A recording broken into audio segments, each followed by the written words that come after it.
This podcast is a member of the Place to Be Nation family. Visit us at placetobenation.com, the only place to be in your pop culture world. Sunday.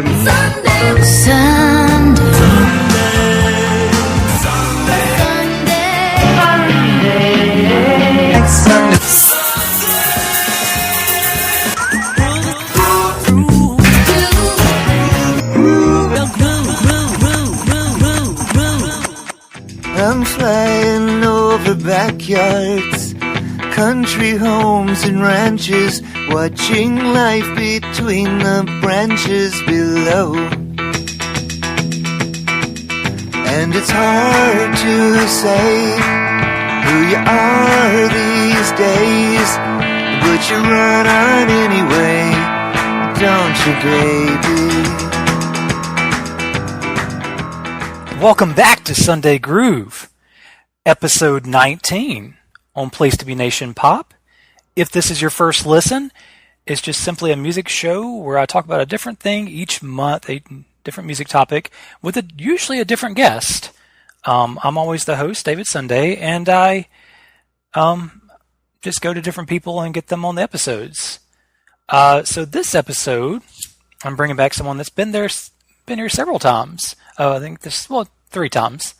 And that is the host or co-host of Hard Traveling Fanboys, Talkin' WCW, and the pod blast that comes out sometimes on the wrestling feed as well is What If Wrestling. Greg Phillips, how are you tonight? Thank you very much, Mr. Sunday. And you had it right the first time. I am the host of the Hard Traveling Fanboys, and on my back, I carry the gargantuan physique of one Nicholas Walter Don Brandenburg Duke the 17th. And we are the longest-running weekly episodic comic book podcast in all of Place to Be Nation. And I thank you, David, for reaching out to me and having me on for what promises to be an intriguing and highly intellectual discussion between two geniuses in their crafts. Hey, I don't think I signed up for genius discussion or any really that much intelligent discussion, but maybe it'll happen on accident. Maybe. I mean, you never know. With us, I mean, gosh, even our most benign conversations turn out to be thought-provoking, intellectually stimulating, and just overall interesting. Well, if they're not benign, they could be 10. You know what? I approve of that, and I'm gonna allow it. I doubt that the listening audience will approve of it, but I approve of it, David. That's all that really matters. The other thing is great is I did the Andrew Garner double clap pump. The only thing that came through, of course, was the clapping. Yes. But that was there for us and him. For a little bit of inside baseball there, our good friend Andrew Garner, one of the best people on the face of God's green earth, is also one of the foremost clappers on God's green earth. The man can create acoustics from his hand that make John Bonham's drum set sound muted. It's incredible. That is actually very accurate. It's amazing, and he when he really approves of something, he would do double clap and a pump, fist pump, yep. Yeah. And so anyway, well, I wanted to say at the beginning of the episode, I just really wanted to say thank you to Todd Weber, who is our manager at Place to Be Nation Pop. He did my first 18 episodes of this show, and because he's doing some of his own shows now, and he steps aside, and I actually have Andy Helene. So I guess technically he might be a producer on the show. I don't really know. So long-time guest appearance occasionally, or say occasionally, several times. He's the new editor, so I just want to throw out a little love to him on that too, because I'm very excited to keep going. As Todd has recently launched, I think 2 or 3 shows, so he's a busy man. He is, yes, he is. He is currently throwing some several shows out on the Pop feed. We've got Conversation Comics, which he's kind of the spearhead for, alongside alongside Tim Capel. Yeah, and he's also got Binge Please, where he's talking about some of these streaming shows out there in the world, and there's some other projects perhaps featuring him coming down the line, which I'll let him announce at a right. At a Oh yeah, I'm time. not going to announce those for sure. The binge please, I always kind of like to think of it really sassy, like binge, finger snap, please. Just in case the finger snaps didn't come through. I was going to say, I audibly the said finger snaps are definitely more effective if you say that they're finger snaps after you do it. Sort of like Street Fighter when you say Hadouken right before you do your big move. I bet the opponent will see it coming now. I'm thinking I've probably already lost several listeners this episode so far, so maybe I should actually get to the topic instead of just randomly talking about stuff. No, don't worry about that, David, because once I share this on my Twitter account with all 800 of my followers that ignore all of my tweets, then it's gonna reach the masses. My 51 or whatever the hell it is, it like thanks to bots, it occasionally gets up to a higher number, but it always tends to get dropped down after like once a month or so. I guess once those bots get discovered. I'm thankful for the bots. It makes me occasionally think more. I have more subscribers, not subscribers. What are they called? Followers. Yeah. Anyway, so typically on an episode, I talk about current spins, and that is just anything that I've currently or recently been listening to. It doesn't have to be just new music. So, Greg, you're the guest. Do you have any current spins this month? I do, David. And shock of shocks. Virtually none of mine are new music. So, there is a little bit in there, I guess, but new to me anyway. So my mom actually, when I visited Mobile about a month ago, which is where I'm from, Mobile, Alabama. I mean, Mobtown. Mobtown, the 251 as we call it, Yes. down there on the streets. But I visited my mom, and she got me onto this band that was one of her favorites as a kid that she's recently rediscovered called Dr. Hook. And so I've been going through the Dr. Hook catalog. I had never really heard – the only song of theirs I had ever heard before this past month was on the cover of the Rolling Stone, which is a pretty famous song that they did in the early 70s. But I started delving into their catalog and quickly discovered that they're a pretty cool band, and especially their live performances are really good, energetic, funny. They kind of split vocals on a lot of songs and had a really cool kind of diverse career with some almost disco kind of stuff, along with country themed stuff and everything in between. So I've been listening to them a lot. I've been listening to a little bit of James Brown as a result of a UFC fighter that made an entrance to a great James Brown song, and I've been listening to a little bit of his output especially from the 70s, the super heavy funky stuff. And then also a new band that I discovered actually just this past week, David. Not a new band, but a new to me band called The Main Squeeze. And they did a cover of the Led Zeppelin song No Quarter, which caught my eye. I always like to check out Zeppelin covers to see if they're any good.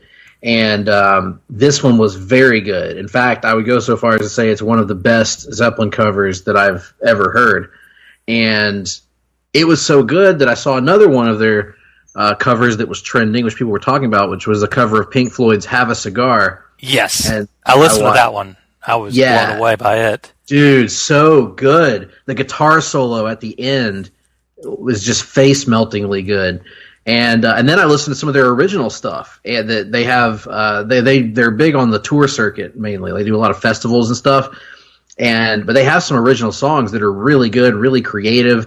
It just feels like a band of great musicians, and their vocalist is good, and everybody is good at what they're doing in the band. And in particular, their guitarist is spectacular. But so I'm gonna try to in the next couple weeks try to get some of their albums if they have any on Amazon Music and listen to those, because they've kind of gotten my attention, David. Yeah, that's what I've been listening to. I found at least one of theirs on Amazon Music. I haven't listened to them, but just one song so far, which is great. Mainly because I was just prepping for this episode, along with just random other stuff I get in my head and I have to listen to. Well, cool. Yeah, I actually got distracted and never listened to their No Quarter cover, but that Pink Floyd one blew my mind. I was really impressed. Like, I knew it was good because you love that era of music that they're covering, and so like for you to say they're good, I knew they'd have to be good, but like I wasn't expecting that level. Like I was very impressed, and even vocally, like I really like his voice. Yeah, it's very distinctive. It's very powerful, and it's unique, which is most important. It's a unique sounding voice that gives the songs a distinct flavor. Like I think what they do with their covers is the perfect way to do a cover because it's honoring the original while putting their own spin on it and doing it in a way that is distinctly them, that is different. It doesn't sound like Pink Floyd doing it. It sounds like them doing it. And I think that's a very good approach to have. They're not dissecting the song to where it no longer resembles what it was, but they are doing stuff, instrumental flourishes, vocal touches here and there that make the song their own. So I'm a big fan of that approach. Right. Yes, I totally agree on that because I have a big love-hate relationship with covers sometimes that sometimes it's so much like the original that it's just like I'd rather just listen to the original. Mm-hmm. But then you go the way where you're just like changing too much and it really, you lose the song. Like I'll always go back to it. I hate Gavin DeGraw's cover of We Are the Champions because he just goes all over the place. Like I know he can do vocal runs. It's like he's trying to be a male Christina Aguilera, but I don't need that where you're losing the melody of We Are the Champions. And to me, that just ruins it. So, agreed, yeah. So yeah, I mean, we've all heard covers like that are like they dissect the song to the point where it really isn't that song anymore. It's something totally and if you do it to such a degree that it is an entirely new song, such as you get in a lot of the 60s and 70s covers of old blues songs, that's one thing. But if they're still trying to maintain the fidelity of the original and yet dissect it and tear it apart and twist it into something that is not the song, that to me that's where you lose it, especially if it's a great song that they're covering. If it's not just a good song that they're covering, if they're covering a great song like We Are the Champions or covering, something like Stairway to Heaven or No Quarter or something like that, and you turn it into something that it's not, a lot of times it loses me. Sometimes it can work. There are exceptions to every rule, but I'm with you, David. I think that song you mentioned from Gavin DeGraw stands out. A lot of times when people try to make these songs, they'll try to take an existing song and try to like pretty it up. I don't like that. I think some songs are just better left in their original stripped down kind of format. But yeah, totally good point. Valid point there. Awesome. Well, I have a varied list I'm going to try to go through pretty quickly, but so I guess starting a little over a month ago, I'd watched Captain Marvel. I guess it was the weekend it came out. Yeah, I think so, or the weekend after. It was somewhere around there.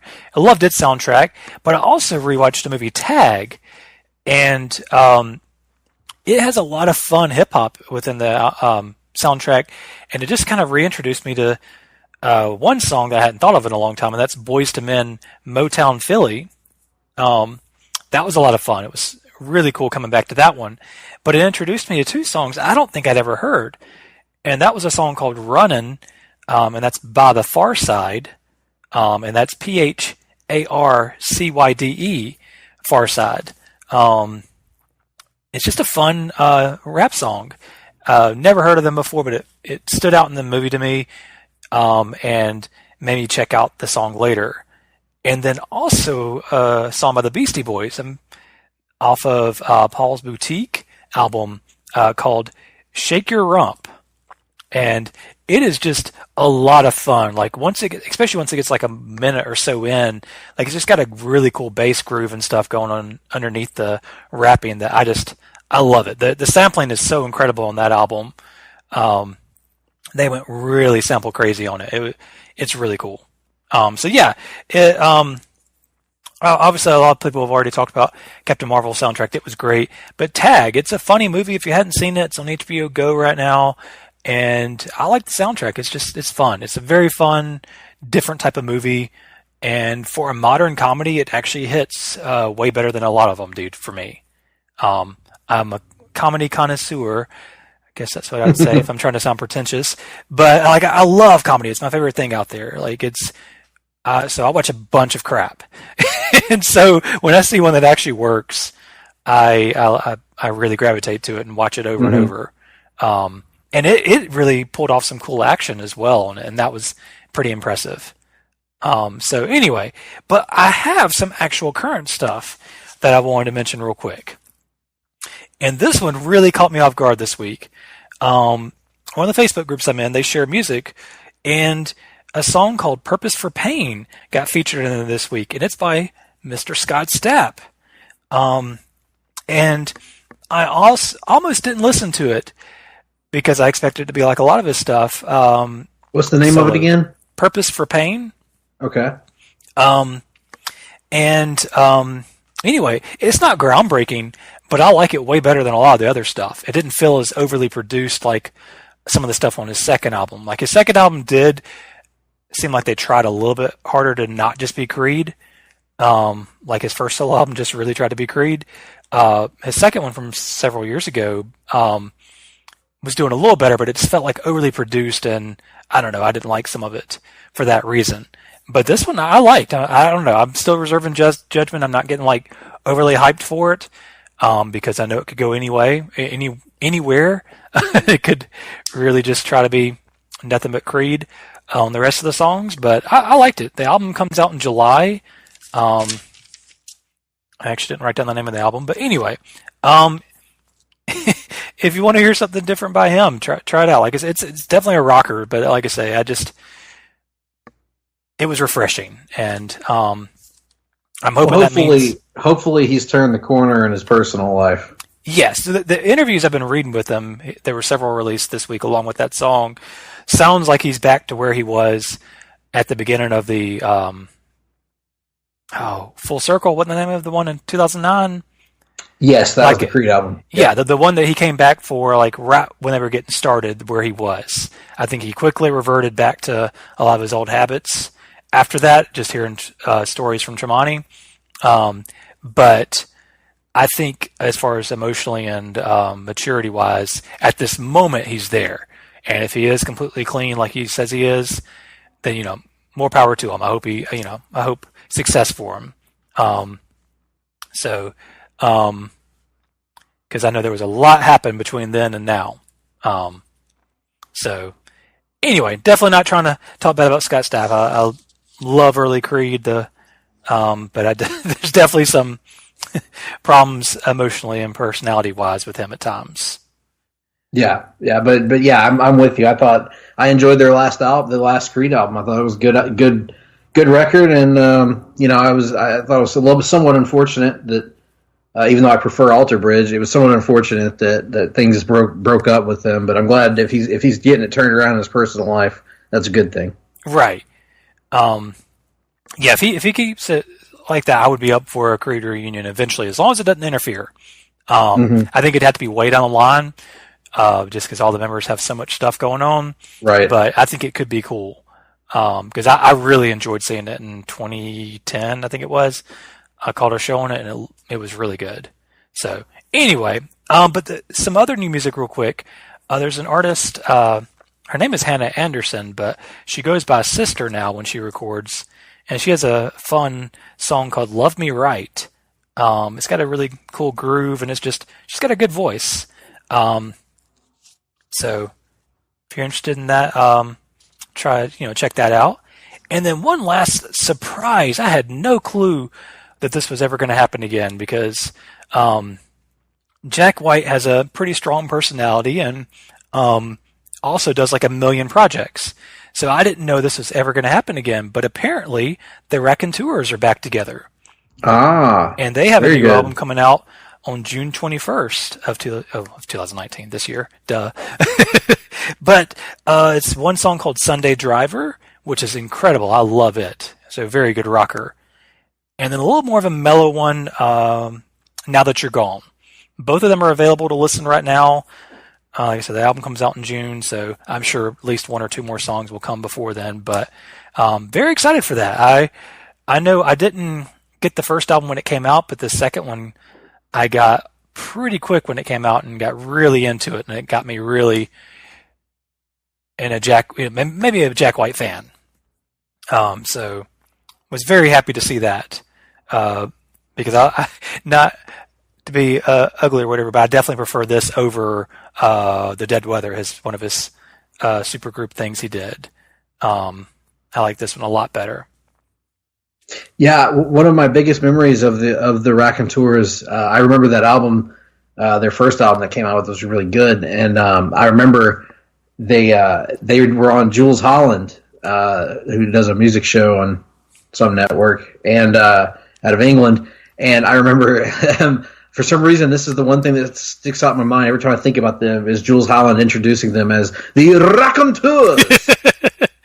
Yeah, I remember you mentioning that. That's great. Yeah, it's considered a supergroup. The one of the other dudes is very well known in another band, but it's not something I've ever checked into. He's probably great, but I don't know, the Raconteurs, I just always get excited because, like I said, it's been a big break. Like, it's been, I think, 10 years since the last album, so it was not something I expected.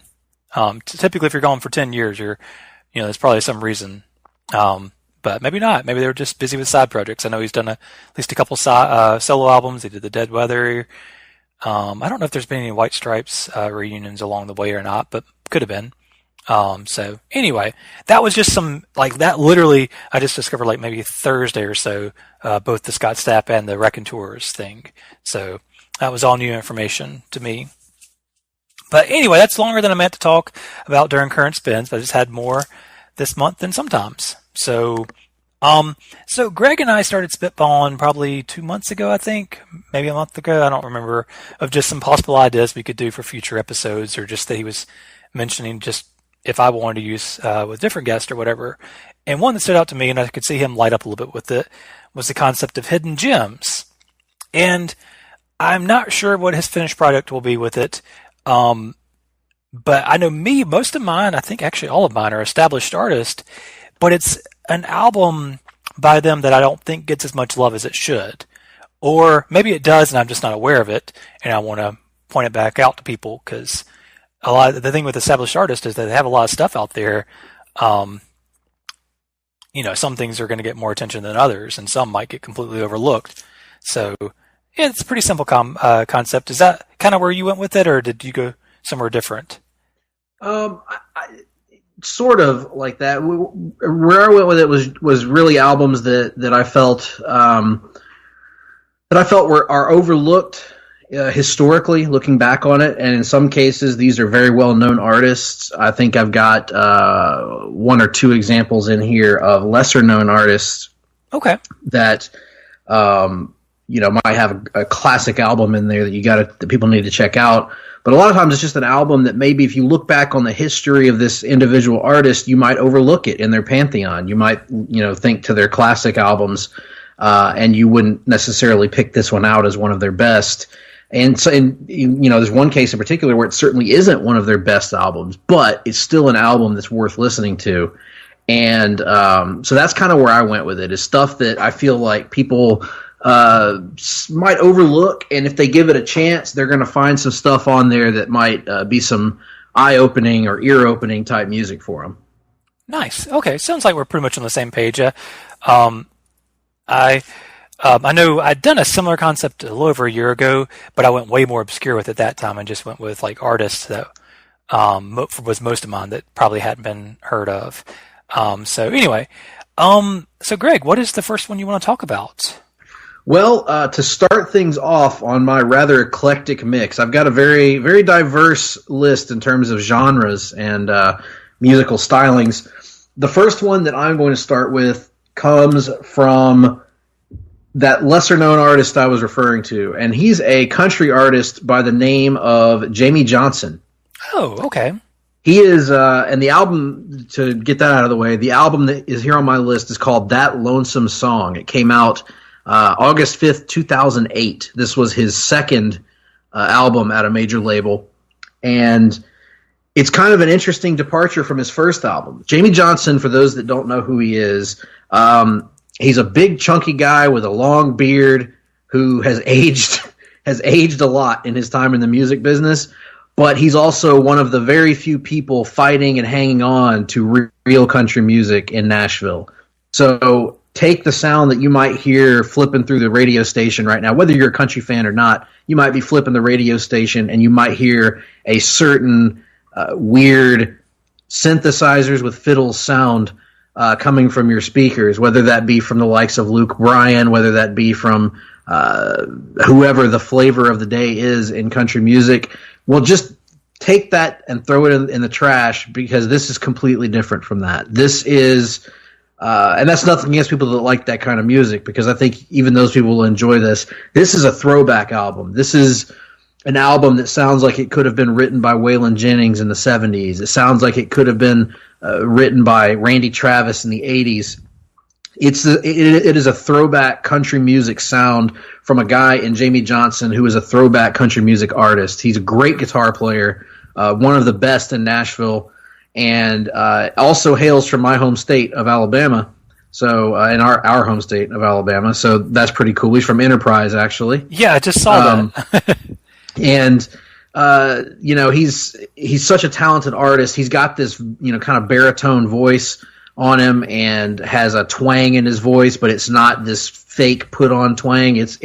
Everything about this guy is legit. And this album actually, I think, is on a different label than his original album was, and this allowed him to kind of get more into the style that he wants to tell, which is a lot of sad country songs. That's what he loves doing. He loves doing reflective, lonesome, songs about loss, songs about struggle and pain. And this album in particular has a couple of my favorite songs of his, including The High Cost of Living, which is a powerful song. I actually cried the first time I heard this song because it reminded me so much of my dad, and he did as well. And so it's a very powerful song. A song called In Color, which was a big radio hit, I remember at the time. One of probably his only big radio hit, actually, to date.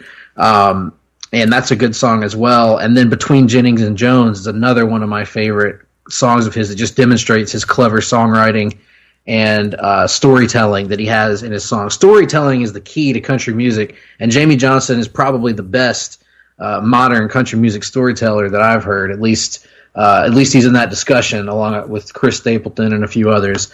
But yeah, he's outstanding. This album is. I listened to this album just yesterday to prepare for this podcast to make sure I wanted it on my list, and it's just a phenomenal throwback country record. If you want to know what real country music sounds like, listen to Jamey Johnson, and in particular, listen to this album.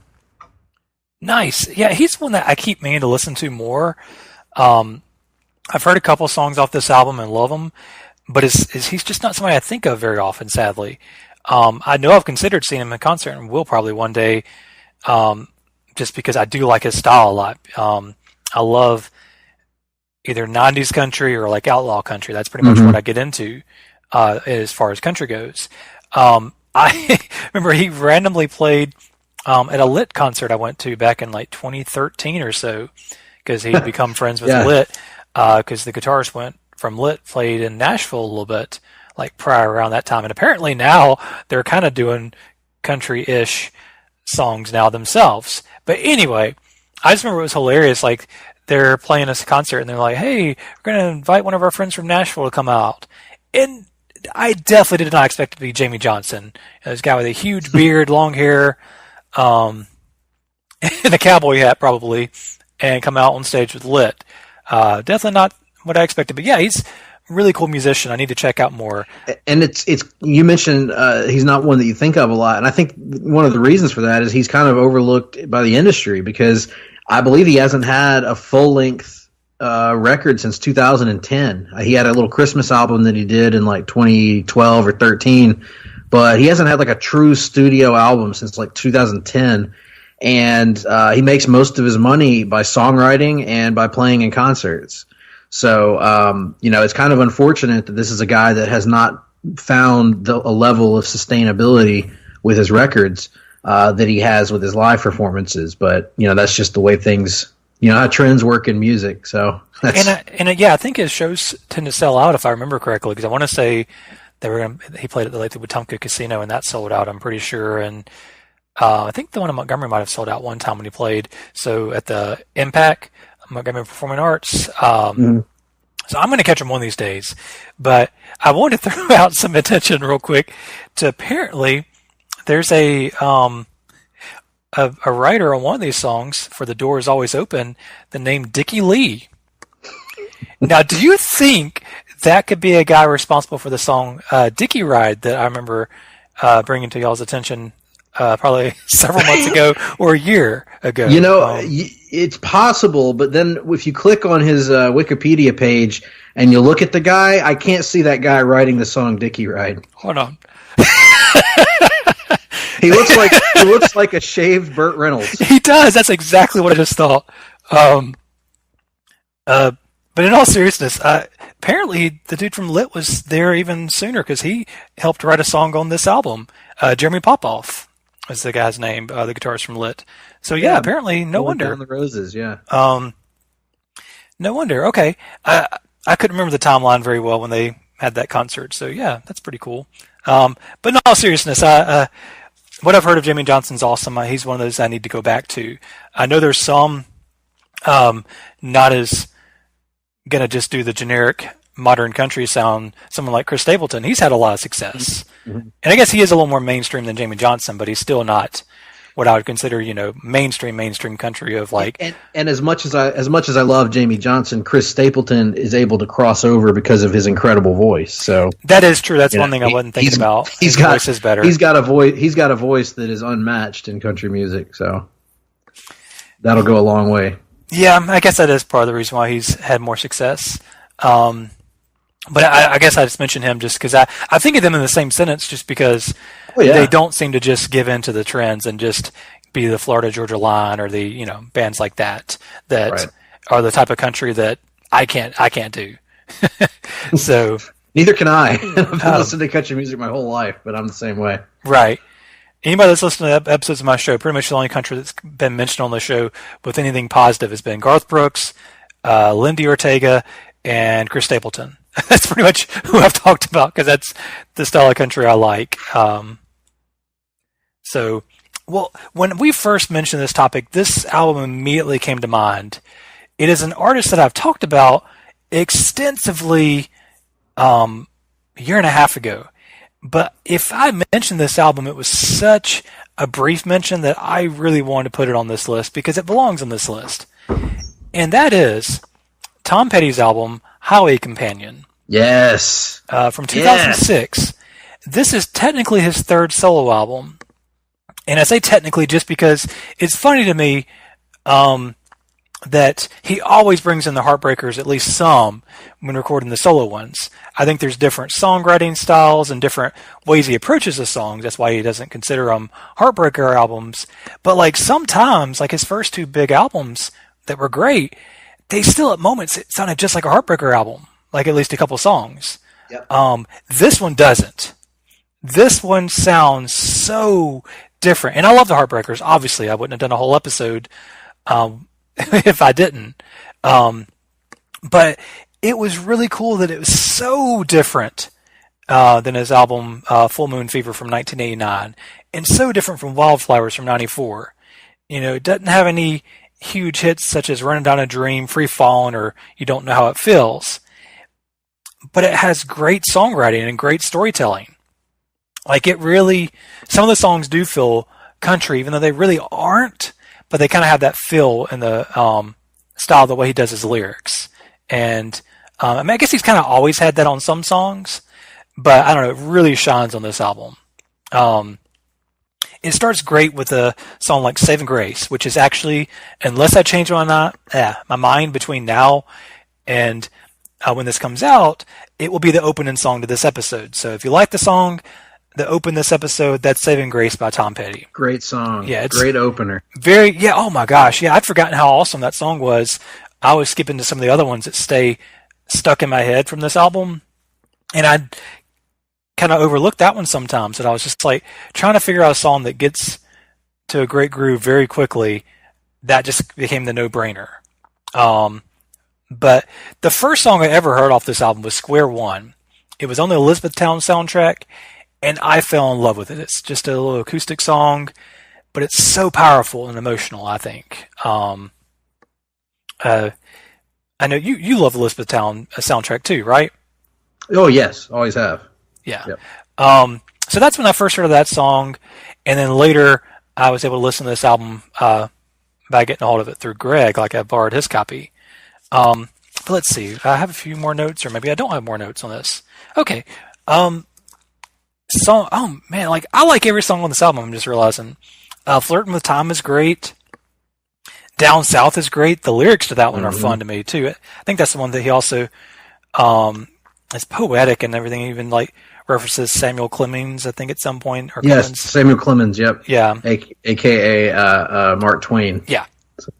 I want to call him Tom Sawyer, one of his characters. You're thinking of today's Tom Sawyer. Mean pride. But also the song Jack is just a fun little song. Yep. Turn This Car Around. Oh, I love that one.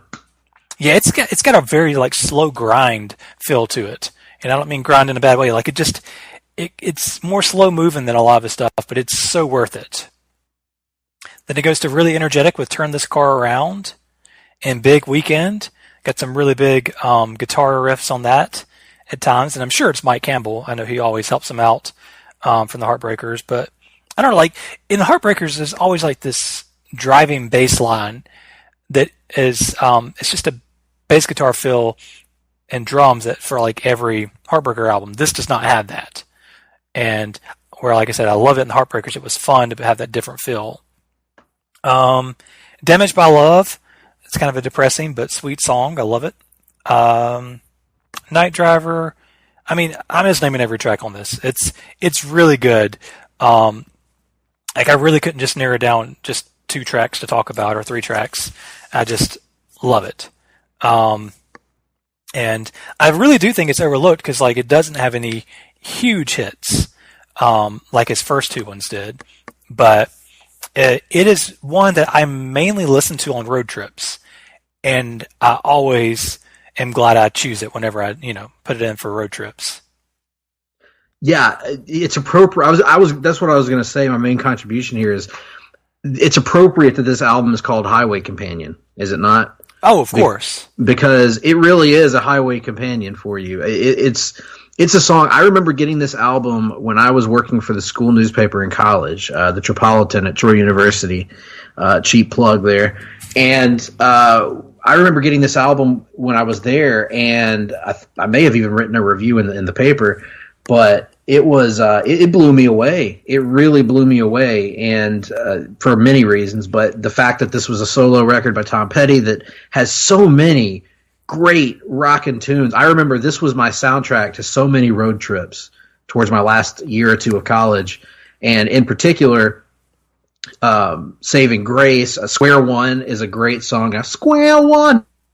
My slate is clear, that whole right. deal. All the songs that you've mentioned, it adds up to this beautiful road trip experience, and especially a road trip experience if you're at a time in your life that I find myself in a lot, where you're not really sure where you're going, where you're not really sure what your place in life is. It's just a nice, reflective kind of album to put on, and whether you're letting loose and having fun with Saving Grace, or whether you're being more reflective of a song like Down South, it's just such a terrific album, and one of my favorites to this day from Tom Petty. Yeah, Down South kind of felt like it should have come off of what's that South album he did? Oh yeah. Southern Accents. I don't know. It's such a, like I say, I think it belongs because it's such an overlooked album. Like I never hear it talked about, whereas I hear most of the Heartbreaker albums get talked about, and definitely his first 2 solo albums get all kinds of talk. But this is one I don't hear much talked about outside of like me and you. I mean, I know it's got its fans, but they're not as vocal anyway. Right. So what do you have for your next album? My next album, I'm going to go the exact opposite direction of country music, and I'm going to go into gangster rap. Very close. What inspires much of gangster rap. In fact, one of the songs in this album has been sampled numerous times in rap songs. But I'm going to go to the 1970s funk movement, and in particular, the godfather of soul, the godfather of funk, James Brown. And the album that I'm going to is James Brown's soundtrack to the movie Black Caesar, which was a blaxploitation movie that came out in 1973. And this was his first foray into doing a soundtrack, and the sound kind of fits what you would expect a soundtrack for a blaxploitation movie to be, but it manages to soar and establish itself in a way that doesn't get credit for in hindsight. Evidently, the Village Voice gave the soundtrack a D+ when it came out. And, wow. It's really not, it's been overlooked historically. However, one reviewer that I read, I agree with, he calls it a kick-ass soundtrack with nothing short of a full frontal funk assault. And that's how I would describe it, a funk assault. Because when I was listening to this album recently, I listened to it because of one song. And one song on this album is one of the most influential funk songs ever recorded, and that's called The Boss. Paid the Cost to Be the Boss, which I think Snoop Dogg used for an album name. It's been sampled countless times in various songs over the years in hip-hop and rap music. But also, it's not just a one-song album. But I want to talk a little bit about that, because it's just, if you listen to that song, The Boss, it is just one of the coolest songs ever recorded by anybody. Yeah, I would defy anyone to listen to this song and not feel at least 10% cooler than you felt before you started listening to it. It's just like, it's a song that you want to play whenever you enter a building. And that song alone would be enough to get a recommendation, but it's not just that. It's James Brown and his backing band, the JBs, providing just this, to me, a snapshot of time. If you hear this album, there's no other time that this could be except the early 1970s.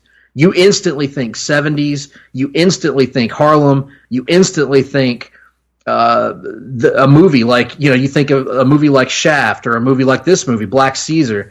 It's that sort of sound, and man, it's so powerful. It's so driving. A song like Down and Out in New York City, which has got the classic funk beat and also has a just soaring James Brown vocal where he comes out with the hey! Right out of the gate, that kind of stuff. And over and over again, it's hypnotic, it's awesome. And then there's a song on here called Mama Feel Good, which is actually sung by a lady by the name of Lynn Collins, who I had never heard before, I don't think, unless I had heard on a radio single and not recognized it. But she is outstanding on this song. James Brown, of course, wrote all the music here and all the songs, and it's that song is a great one. And just in general, you hear, there are a couple of tracks here and there, like any soundtrack album. There's a couple tracks that you skip through because they're instrumentals that are designed to sort of fit the feel of the scene that they're written for. It really is written to be watched with the movie. But so many of these, I would be fine just putting this on as atmospheric music. I did that the other night, actually. Just had this album playing while I was doing chores around the apartment, and it really stands out, man. James Brown he's an artist that I didn't really give enough credit to when I was a kid. I never really understood the appeal until recently, when I've started recognizing, holy crap, James Brown did that song. And realizing how much of what he did and his band did laid the groundwork for a lot of the dance music or hip-hop that you might enjoy today. So really, I highly recommend this. As soundtrack albums go, it's really, really strong. Nice. Now, I have to ask, does it have James Brown's Hot Tub Party on it? No, but in my research on James Brown, I did uncover, and I can't remember the title of the song now, but I uncovered the song that they would play a sample from whenever Eddie Murphy's James Brown would go into the hot tub. Too hot in the hot tub.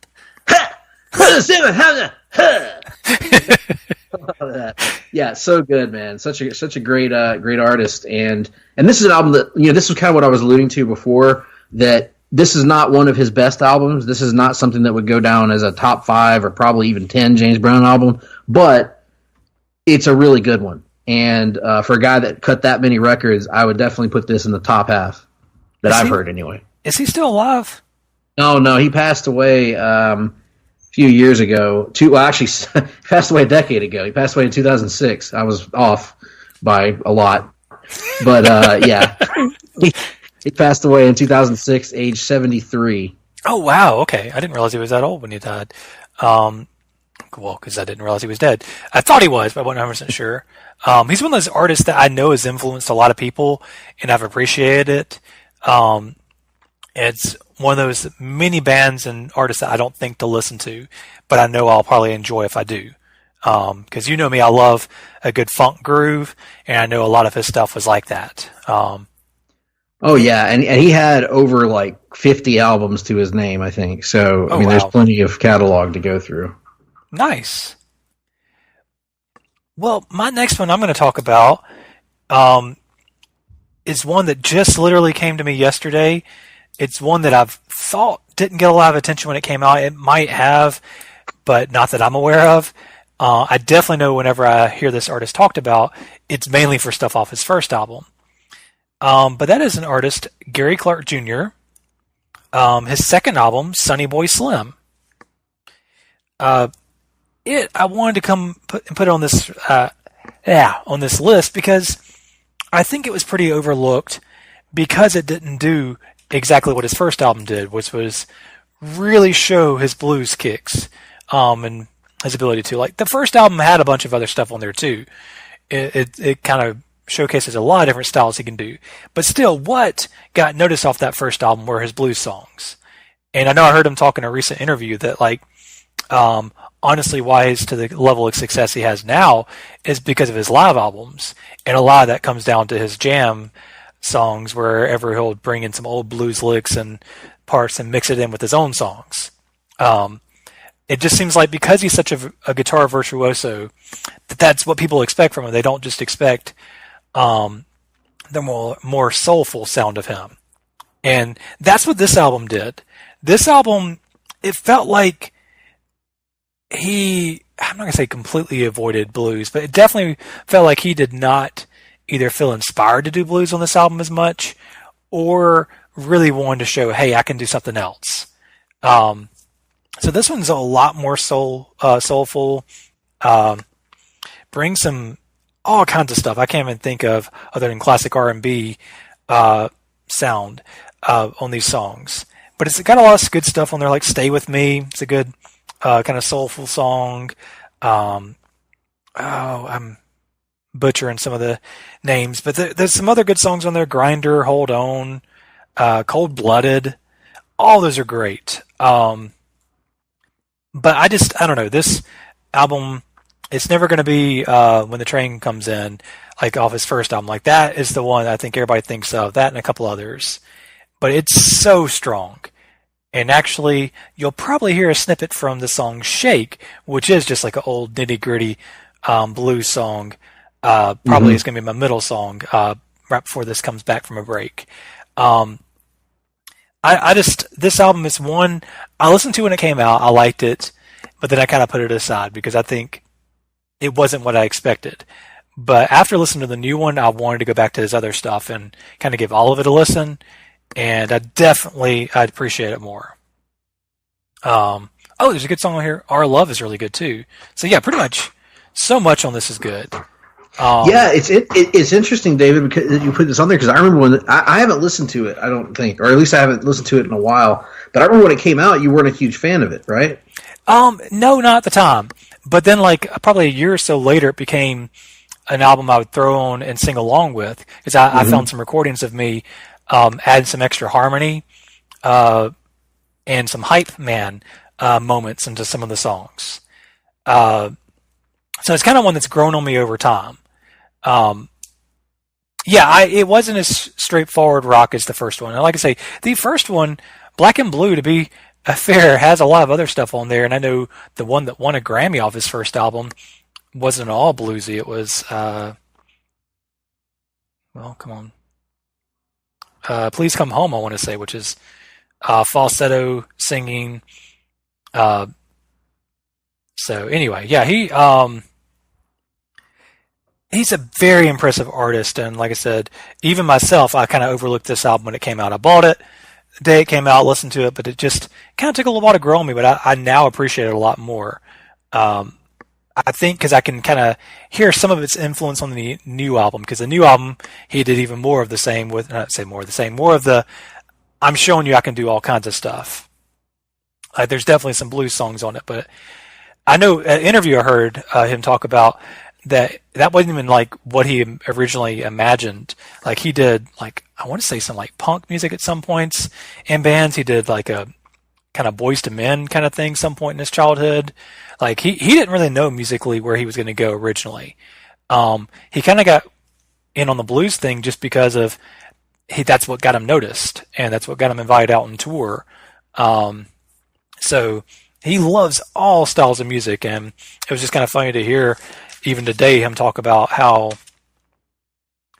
he didn't want to just be pigeonholed that way, but that because of his live albums, that's kind of how he's continued to sustain interest in everything. Because he's had 2 live albums already, and had 3 full-length albums, and then 2 live albums already. Well, he seems like a guy that it would be worth checking out his live show for sure. Oh, I've got to one of these days. So you say you didn't listen to this one, right? No, if I did, it's been so long that I can't remember it. Okay.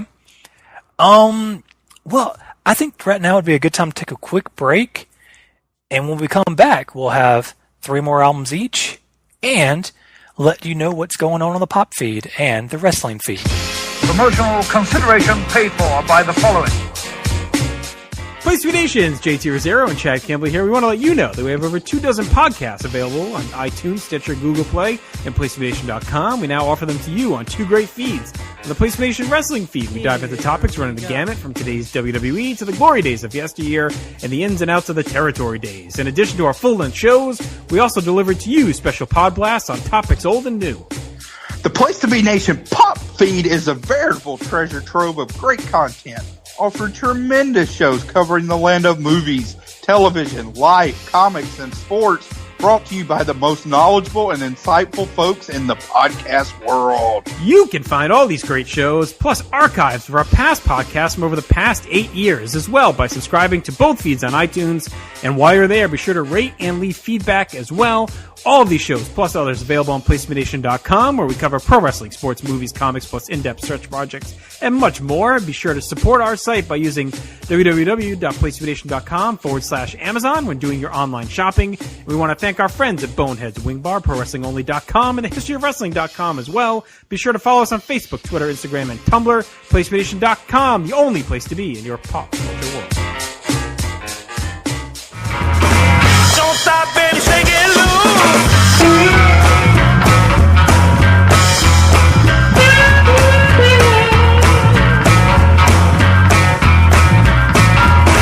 Don't stop till you lose your blue. And we're back for the second half of Sunday Groove. Greg is still here with me. But first, before we get back to the episode, we're going to talk about what's going on the website. We've had a busy week on the pop feed with something for everyone.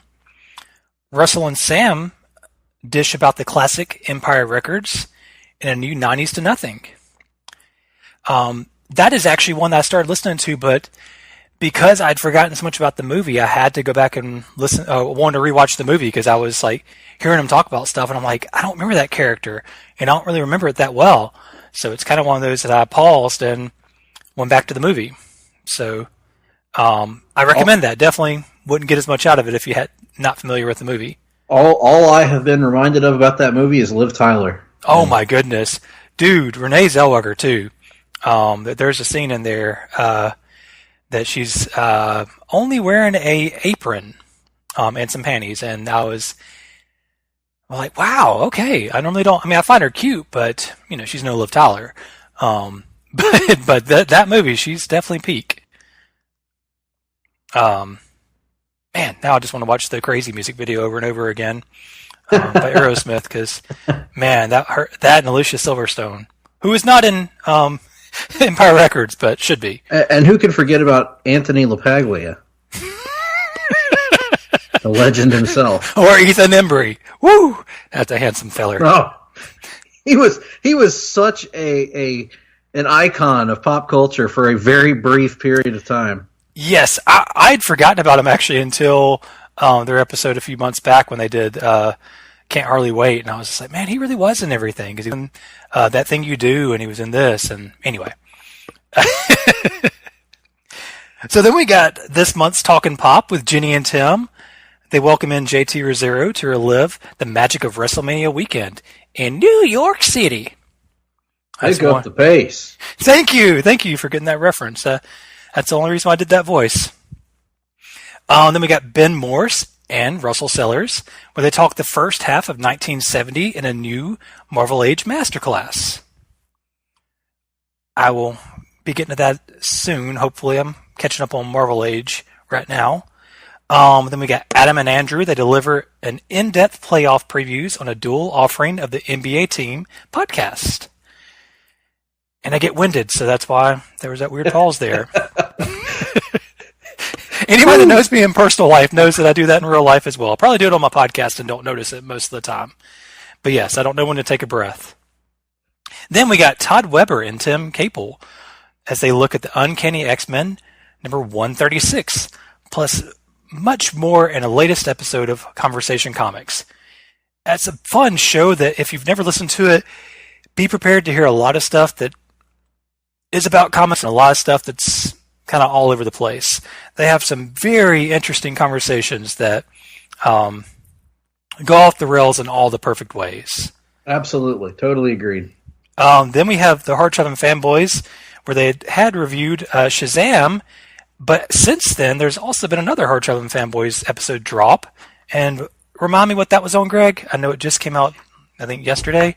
Yes, we were joined. I'm getting all my weeks confused. Oh, the Shazam, the TV show, right? No. Yeah, that's next week. That's right. Y'all recorded that, but y'all hadn't come out. Recorded that, but haven't dropped. Yeah, this one was Jeff about Parker, right? Parker, right? No. Actually, this one was about the Power of Shazam by Jerry Ordway. I don't know why. Was the other one by Jeff Parker? Jeff Parker did not Jeff Parker. Jeff Smith did. The Shazam: The Monster Society of Evil, which you can find also in the archives from earlier this month. But yes, this one, the most recent one that's currently up on the feed as we record this, is a review of the Power of Shazam, a 1994 graphic novel from writer-artist Jerry Ordway. However, by the time you hear this, you will probably also have the conclusion to Shazam month, which is we were joined by the manager, Todd Weber, to look at the very unique 1970s Shazam TV show, which is currently available to watch on the DC Universe app. And this is one of the most spectacularly bad things that we have reviewed on HTF. But it was so bad that we actually, instead of watching one episode, I ended up watching 4 episodes. It was just, it was hypnotic in a way of how hilarious the show was. So we have a review of that. And then I don't know exactly when this is going to drop. The month of May is going to start Avengers month for us. Obviously, David, you and I are going to be involved in a big Avengers Endgame viewing session here in the near future. And we at the HTF are going to have our own review of that movie. Plus, we're going to kick off an entire month dedicated to Earth's Mightiest Heroes, the Avengers. We'll be tackling comic books, video games, TV series, everything Avengers. So be on the lookout for that. Nice. Yes, I should have said at the beginning of this live read, my show, I don't know when it's coming out. We were recording on the 21st, but I don't know how busy the Pop Network is this week, so I don't know when it will air. But so yes, I'm glad Greg filled in when some of the others that might come out before then. Then we got Cowboy and D'Amato are back in the saddle with a new This Week in Sports, and I scrolled too far over. Catch us up on everything since the Super Bowl. So is that everything in life or just everything in sports, I guess? Knowing D'Amato, not that I know him super well, I'm assuming this is going to be everything in life. And probably some things in life we weren't prepared to hear. If it's like his Talking Pop episode, yes, definitely some stuff I wasn't prepared to hear. No, I loved it on there. It was just he's great. Yes. Then we got Todd welcomed JT to Binge Please as they talked Netflix, Marvel Universe, and Daredevil Season 1. And listening to that, it made me want to go back and continue my rewatch of the early Netflix Daredevil and Jessica Jones stuff, because the later stuff, I like some of it and some of it I don't.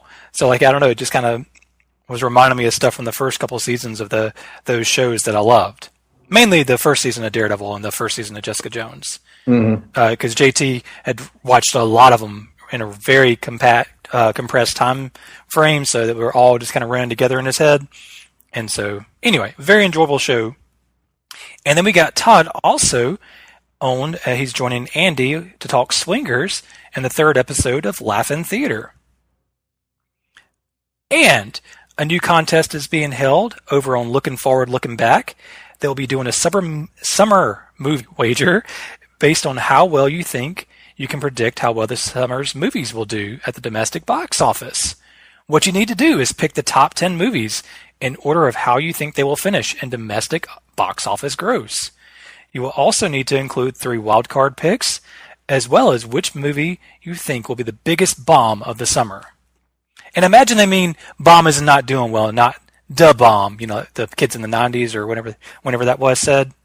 Yes, when we were kids in the 90s, and that's what it means. I made a selection on that, but I'm terrified. I didn't pick this movie, but I'm terrified that Dark Phoenix could end up being a box office bomb. We'll have to see. That's going to break my heart if it is, because I know none of our friends are excited about it. I am, but that's also because I have very little knowledge of the. I know about it. Don't get me wrong. I've heard about the Dark Phoenix saga that Todd and Tim are talking about right now on Conversation Comics. But outside of that, I don't have a lot invested in it. I know The Last Stand was bad as a whole, even though I still like the first 45 minutes of it. I like this cast of the X-Men, so I'm excited for it.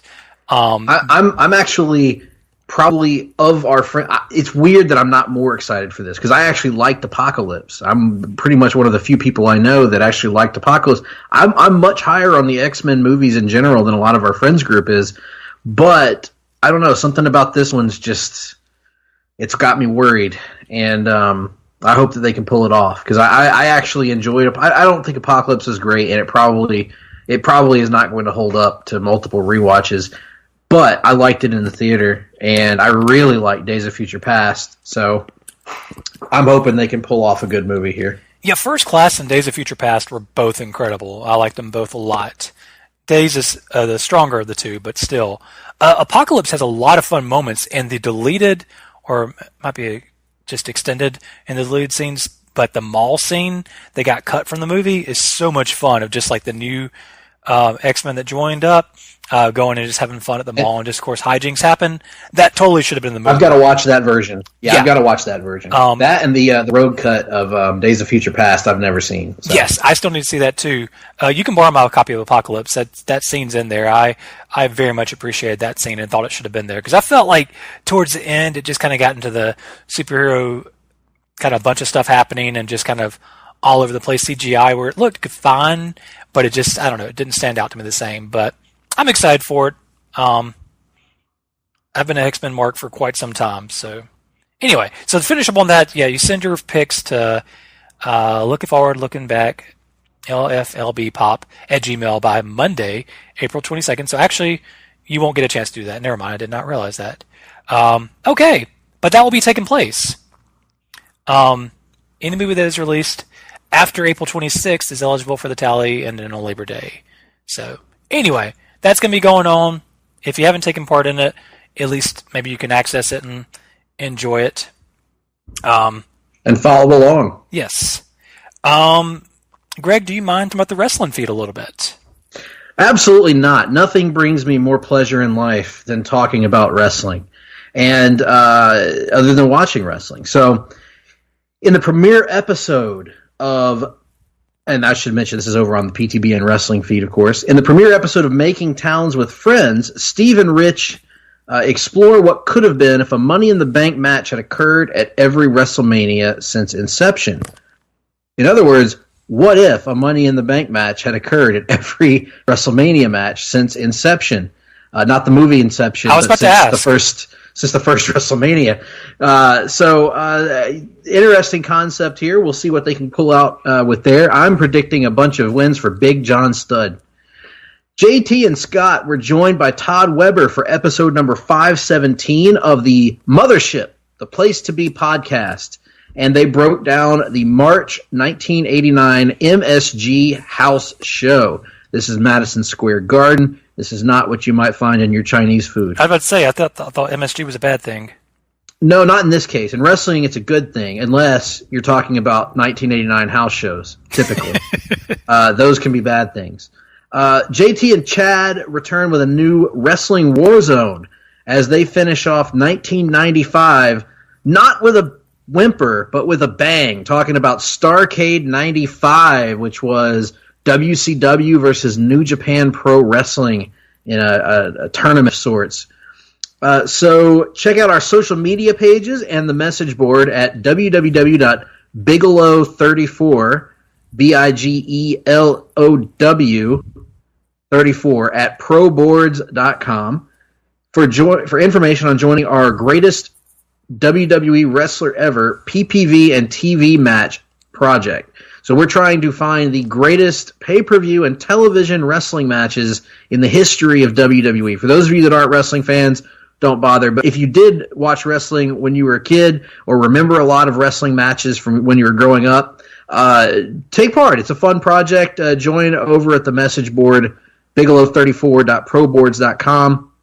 Get in on the conversation and maybe revisit some of the classic matches from your youth that you remember watching.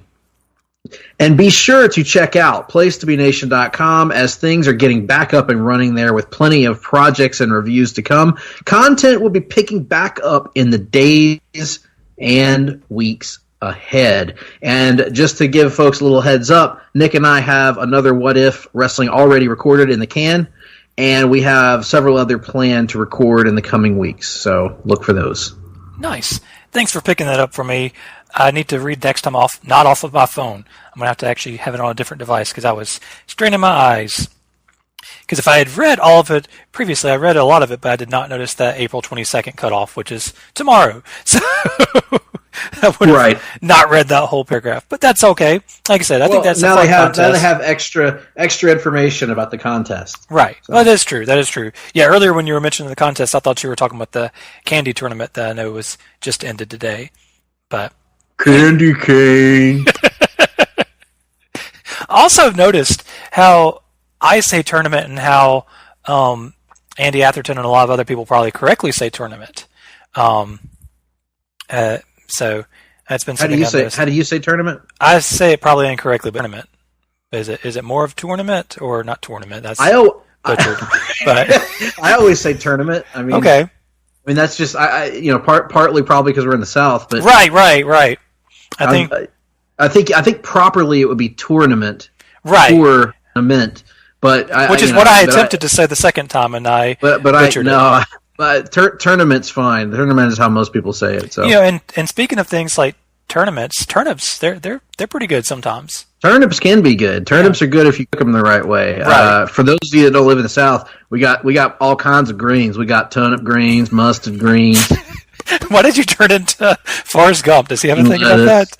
Yeah, I don't know. It's just something we have a lot of down here, greens, and they're good. We hear on to give people a little insider information. I actually work for a university, which I've already named on this podcast, and on Thursdays at our faculty and staff dining hall, we actually have turnip greens that are served, and they're very good. They're very, very high quality turnip greens. So if you're ever in the Troy, Alabama area, just hit me up and I'll treat you to a meal up at the faculty and staff dining, unless I suspect you of being a serial killer, in which I will not do such a thing.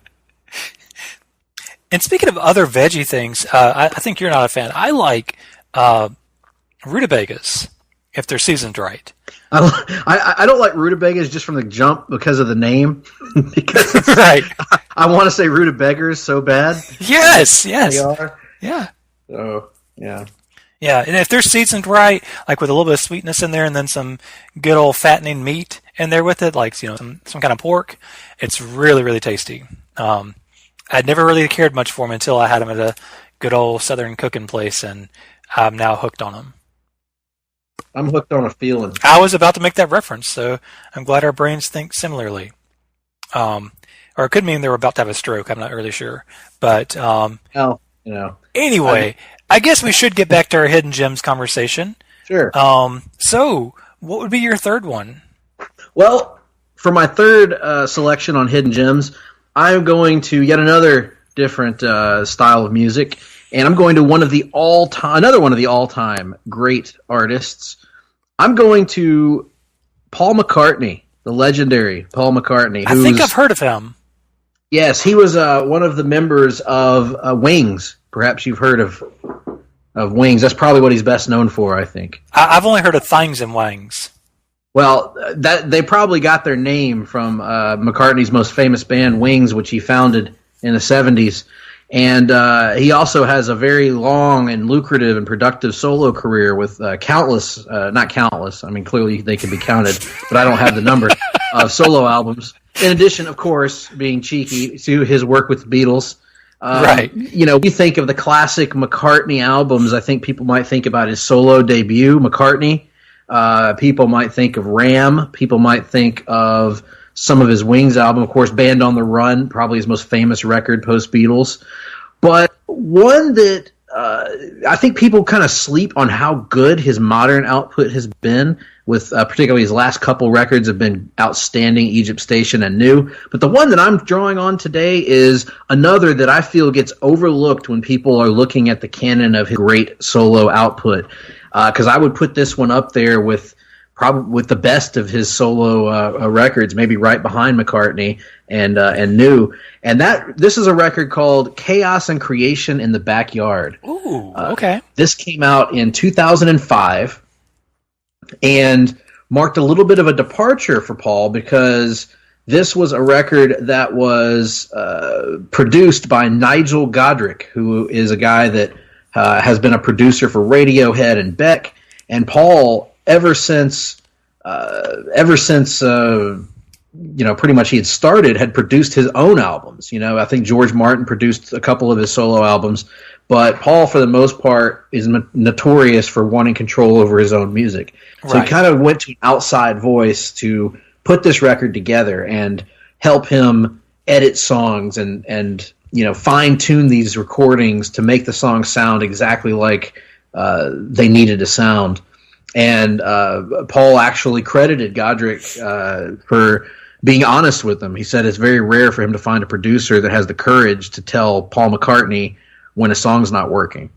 And he was initially kind of taken aback by that, but then he grew to appreciate it, because Paul has always done his best work usually has done his best work when he's pushed in some way, whether it was by John Lennon, whether it was by George Martin, whether it was by any art, Elvis Costello in the 80s, whoever it may be that he's collaborating with at a given time. A lot of times he's done his best work in those situations. And so I find that to be the case here, because right off the bat, this album, which came out well over a decade ago, sounds like it could have been released yesterday. No pun intended. And it starts right out of the gates with a rollicking song, Fine Line, which was one that Paul played at the Grammys that year. And it's just a really energetic, upbeat, rockin' song to start off the album. But this sounds, I said this about Egypt Station as well, his newest album. It sounds like an album that he might have recorded around the time of the Beatles, or right coming out of the Beatles, when he was sort of at his creative peak, because you've got a song like Fine Line, and then a song like How Kind of You, which is kind of a ballad of sorts, and totally different, but a beautiful ballad at that. Then he goes from there to Jenny Wren, which is kind of along the lines of Eleanor Rigby, of this really sad sort of story about this heartbroken woman. And Jenny Wren, probably one of the best songs he's ever written, at least as a solo artist. Then he goes from there to At the Mercy, which sounds like a contemporaneous pop song, but something that maybe could have sprung from the Beatles if the Beatles were still recording music today through the lens of what was then going on with Europop and things of that nature. Something like, it almost sounds like a Coldplay song at times. And I don't, cool. and I don't mean that as an insult like a lot of people would with Coldplay. I think that's a good thing. Right. So Friends to Go is one of the revelations when I was re-listening to this album, because I didn't remember the song at all. And it struck me that, gosh, this sounds familiar to me, but not like, it doesn't sound like a specific song. So I read up about the song, and turns out Paul says that he was inspired by George Harrison to write this song, and that he felt like George had actually inhabited him writing this song. So it really does sound like a George Harrison song. Just in terms of the lyrics, the melody, everything it sounds like a song that George would have written. And the lyrics almost sound like George talking to Paul from beyond the grave. So it is an outstanding song. English Tea sounds like something Paul would have written on Revolver. It's got that sort of classical harpsichord sound kind of going in it, you know? And it sounds like something that would have been written then. Too Much Rain is this another tragic kind of sad ballad about life. And, Riding to Vanity Fair is another song that's that stood out to me on this re-listen. And one thing that all of these songs have in common, from top to bottom, first of all, I should mention that Paul plays all the instruments on this record. He does it all. He plays drums. I mean, he's got some help in some songs with some arrangements, some strings and stuff, but he plays piano, electric piano, Baldwin spinet, whatever that is, bass guitar, electric guitar, acoustic, classical guitar, drums, violin, maracas, tambourine, vocals, flugelhorn. That's just to get started. There's a bunch of others listed here. But one of the things that stands out in this is that Paul is the greatest bass player. I mean, the bass is, A, it's mixed really well, and B, the bass lines in these songs are just to die for. They're so good. And this album just sounds so timeless. You can put it in at any moment, whether it was 10 years ago, today, you could have put it in 20 years ago, and it's got this crisp sound. The production quality is so high on it. The songwriting quality is so high on it. The instrumentation is so high on it. And to me, this really kicks off Paul's sort of late career renaissance that he with New, which came out maybe 5-6 years ago now, and then and that's one that we both loved. And then Egypt Station, which came out last year and was really, really good. So yeah, this Chaos and Creation, I think if people give it a shot, and it's one that might take time to grow on you, but for me, like, this is one that would stand up against the very best songs, or best albums, I should say, in Paul's catalog. It's one I listened to several years ago at a recommendation of you and also our friend Corey. He likes this album a lot, and or he likes it anyway. And I remember, like, Jenny Wren and English Tea; those sound very familiar to me. But I'm gonna have to revisit it, because I remember liking it. But there's so many albums to go to of his that there's a lot that either I forget about or that I haven't discovered or haven't listened to begin with. So I understand that. I've recently started to try to. I haven't really delved into it much, but I want to listen to his Flowers in the Dirt album, to listen to his collaborations with Elvis Costello. But that's from the 80s, so I have not listened to it yet, but that's on my list to delve into. So nice. Sorry if you hear any weird sounds. It's me adjusting my headset. It was sliding off my head. Okay. I love Paul McCartney, as you know. And so that's just one of those other ones I need to go back to, apparently. Because I know it, like I said, I know I listened to it, but it's just not as familiar. So I couldn't pick something any different from Greg's, and that wasn't the intention. It was one that I thought about mainly because of one song, but when I went back and listened to the whole thing, I really appreciate this even more. And that is Weird Al Yankovic, his album from 2014, Mandatory Fun. And one thing I remember about this album in particular was he released like I think a new music video every day for the week it came out. So like he had really good marketing around it, because I think he knows that his little niche of music, things might not do as well in modern days as it was back in the 90s, as far as sales and stuff like that. So he found out a way to make it stick in your head and kind of keep him in your mind. And this album, it's him doing a lot of parodies, but also he's got some really cool originals that are style parodies that he likes to do. People love to say he only does parodies, but he does what he calls style parodies as well, where it's completely original song, but he just kind of picks a band he likes and kind of does something that could sound like they could have written it, if that makes sense. Mm-hmm. So it's got it starts off with the song "Handy," which was a parody of "Fancy" by Iggy Azalea. And it's fun because, I don't know, Weird Al, like I know he gets crap for being the parody guy and also just doing things about food, but this one he researches topics and finds all kinds of different clever ways to talk about things. So like on Handy, he talks about all the things he can fix in the house, but like uses some interesting lingo. So I kind of appreciated that. Then his first poking at fun of the internet culture, Lame Claim to Fame. Sorry, not Fame. He just talks about all the people that just try to like advertise like the most ridiculous, inane thing that could be their tie to something famous, and like that they're bragging about it. And I found it very funny. To his parody of Royals by Lorde, called Foil, and this one starts off about using foil in the kitchen. And it continues on and talks about all kinds of stuff involving paranoia and all kinds of stuff. And it just kind of devolves into something completely different. And I love it for that, because it just shows that, yes, he can talk about more than just food and talk about a variety of things. And I like that sometimes you don't see the later humor coming. Like some things you do, but a lot you don't. Then Word Crimes, which was his parody of Blurred Lines, the very controversial song that got played a lot. And, of course, they had to pay a lot of money to Marvin Gaye, I believe it was. Mm-hmm. That was Robin Thicke and T.I. and Pharrell Williams. But anyway, Word Crimes goes a very different way. You got to watch the music video. It's a better way to appreciate the song. He decides to do a grammar lesson.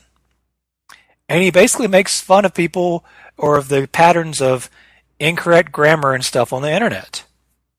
And it's just, I don't know, it could have been something so different. There's so many different ways he could have gone with that parody, but I thought it was very intellectual the way he did that. Mm-hmm. You would definitely appreciate it being a journalism major. All your English background and stuff, you would appreciate a lot of the stuff. So definitely check that out. Of course, I always enjoy the polka compilations because he does a good job just picking random different things. In particular, I like he put in there, what is it, Gangnam Style. He just did some really fun kind of, I don't know, call it commentary, but anyway, some interesting stuff in there. And there was one song talked about standing up and shouting, and he did like a sheer scream. I don't know. It's funny in execution, not in describing it. At least he didn't have a sheer heart attack. Thankfully, no. And let's see. Mission statement includes all kinds of different random jargon you'll hear at certain companies. That means mostly nothing, including synergy and stuff like that. Inactive, cover of Radioactive, or parody of Radioactive by Imagine Dragons, was really fun. Just making fun of people, or not making fun of people, but just having fun about not, having a sedentary life. And then finally, he did Tacky, which most people probably heard. That was his parody of Happy by Pharrell Williams. But my reason for being here, after I've uttered all those many, many words, the final song. It says it's a style parody of Cat Stevens, but it is a song called Jackson Park Express. It is a song about meeting someone on mass transit and then developing a story inside your head and misreading all kinds of social cues. And it is so dramatic, and it goes on and on and on, and gets creepier and creepier and creepier. But it's incredible. Like, I'll put it up against most of any of his other stuff. Like, I really adore that song because it's so bizarre and funny that I think anybody should check it out. A lot of clever wordplay and stuff in it. I was gonna bring up the lyrics, but I'm trying not to go so long-winded. So anyway, if you're ever bored, listen to that song, or if you ever just need to laugh, listen to that song or read the lyrics at least. It is worth your time. Yeah, I actually remember that song. You played it for me in the car going to visit Russell one weekend, and I remember hearing it and very much enjoying it. Very, very clever song. Yes, it's one I made most of everybody that was in my friend group, if they were riding in the car with me, I made them check that one out because I thought it was definitely one of his best songs just because, for one thing, being a socially awkward person, the early parts I can relate to, but then the later stuff, he just is being Weird Al. He goes some very weird places. So I think just musically, too, it's just a good song. He's a very talented musician, so... I think we were actually going to. I think it was when Empire Comics might have still been open, so might have been going there as well. But anyway, I think maybe it was Garner I made listen to it at that time, but whatever. So what is your next album? My next album, I'm going back to country music, and I'm going to a guy that was a favorite of mine when I was a kid, and I thought just disappeared off the face of the map in terms of music making anyway, only to discover that some of his recent albums are among the best that he's done. And this is a guy who's also in a great movie called Sling Blade, and his name is Dwight Yoakam. Yes! And the album, I kind of cheated on here because I actually had two albums that were back-to-back albums that he did that separated by 3 years, I think. The first one was Three Pairs. And the second one, which is the one I'm really going to focus on in this episode, is called Secondhand Heart. So Three Pairs came out in 2012 and was voted by a lot of critics the top country music album of that year. It was number 18 on the Billboard 200 chart, his highest ranking album on a general music chart, which is amazing because nobody I know had ever even heard of this album. It also appeared on more best of lists from critics than any album in the country music genre. So I'm going to ignore that one for now. It's a great record. Go check it out. I only discovered it through the joy of Spotify's shuffle playlists, and one of the songs caught my ear, and I ended up listening to the whole album, and it's terrific from top to bottom. It also includes collaborations with Beck, Kid Rock, and Ashley Monroe of Pistol Annies. I don't know who they are, but I've heard their name a lot, but I don't hard to say. Apparently, Miranda Lambert is part of the Pistol Annies. Ooh. So she's quite an attractive female. She is, and she has a great voice. No, I'm kidding. She's got a great voice. I just, but yes, and Beck is the producer actually on this album, along with Dwight Yoakam. So that's a great album, but the one that I'm focusing on is called Secondhand Heart, and this came out in 2015 to show you the level of kind of overlooked that it is. It doesn't even have much information on its Wikipedia summary. All it has is track listing, personnel, and how many copies it sold, which the total is 87,000 copies that it sold, which is not like amazing. So no, definitely not as established as he is. But the thing is, the one thing that's clear in Dwight Yoakam's kind of advanced part of his career is he's doing the kind of music that he wants to do. He's not, again, as I mentioned with Jamie Johnson, Dwight is not sort of adapting to the times. He's not changing with the times. He's not changing his sound to fit what's on the radio right now. He's doing what he's always done. He's making country music that he wants to make, hillbilly music, rockabilly themed music, and even a little bit of sort of a punk country kind of vibe to a lot of these songs. In Secondhand Heart, that's one of the things that struck me was the production on this one. It sounds and it's recorded it sounds almost like a punk rock approach to country in that it's very stripped down instrumentation. Sounds like a lot of guitar, bass, drums. Occasionally you'll get something like a harmonica or a mandolin thrown in, but very much this is a stripped down, live sounding album. Very much the same approach to a lot of the early punk records. So it sounds like it could be recorded in the 50s or something, but it doesn't sound like he's recording 50 standards. These are well-written songs. These are at times funny songs, at times heartbreaking songs, at times just aggressive songs, and they rock and they stay true to the roots of country music. He's a great songwriter. It's obvious he's a great songwriter, and the backing band that he has here is spectacular as well. Some of the songs that stand out here, In Another World, which is the opener, is a really good song. She is another good song. Secondhand Heart, the title track, probably the best song on the album for my money. That's actually probably one of my favorite Dwight Yoakam songs of all time. I love this tune. I've been listening to it for a few years now.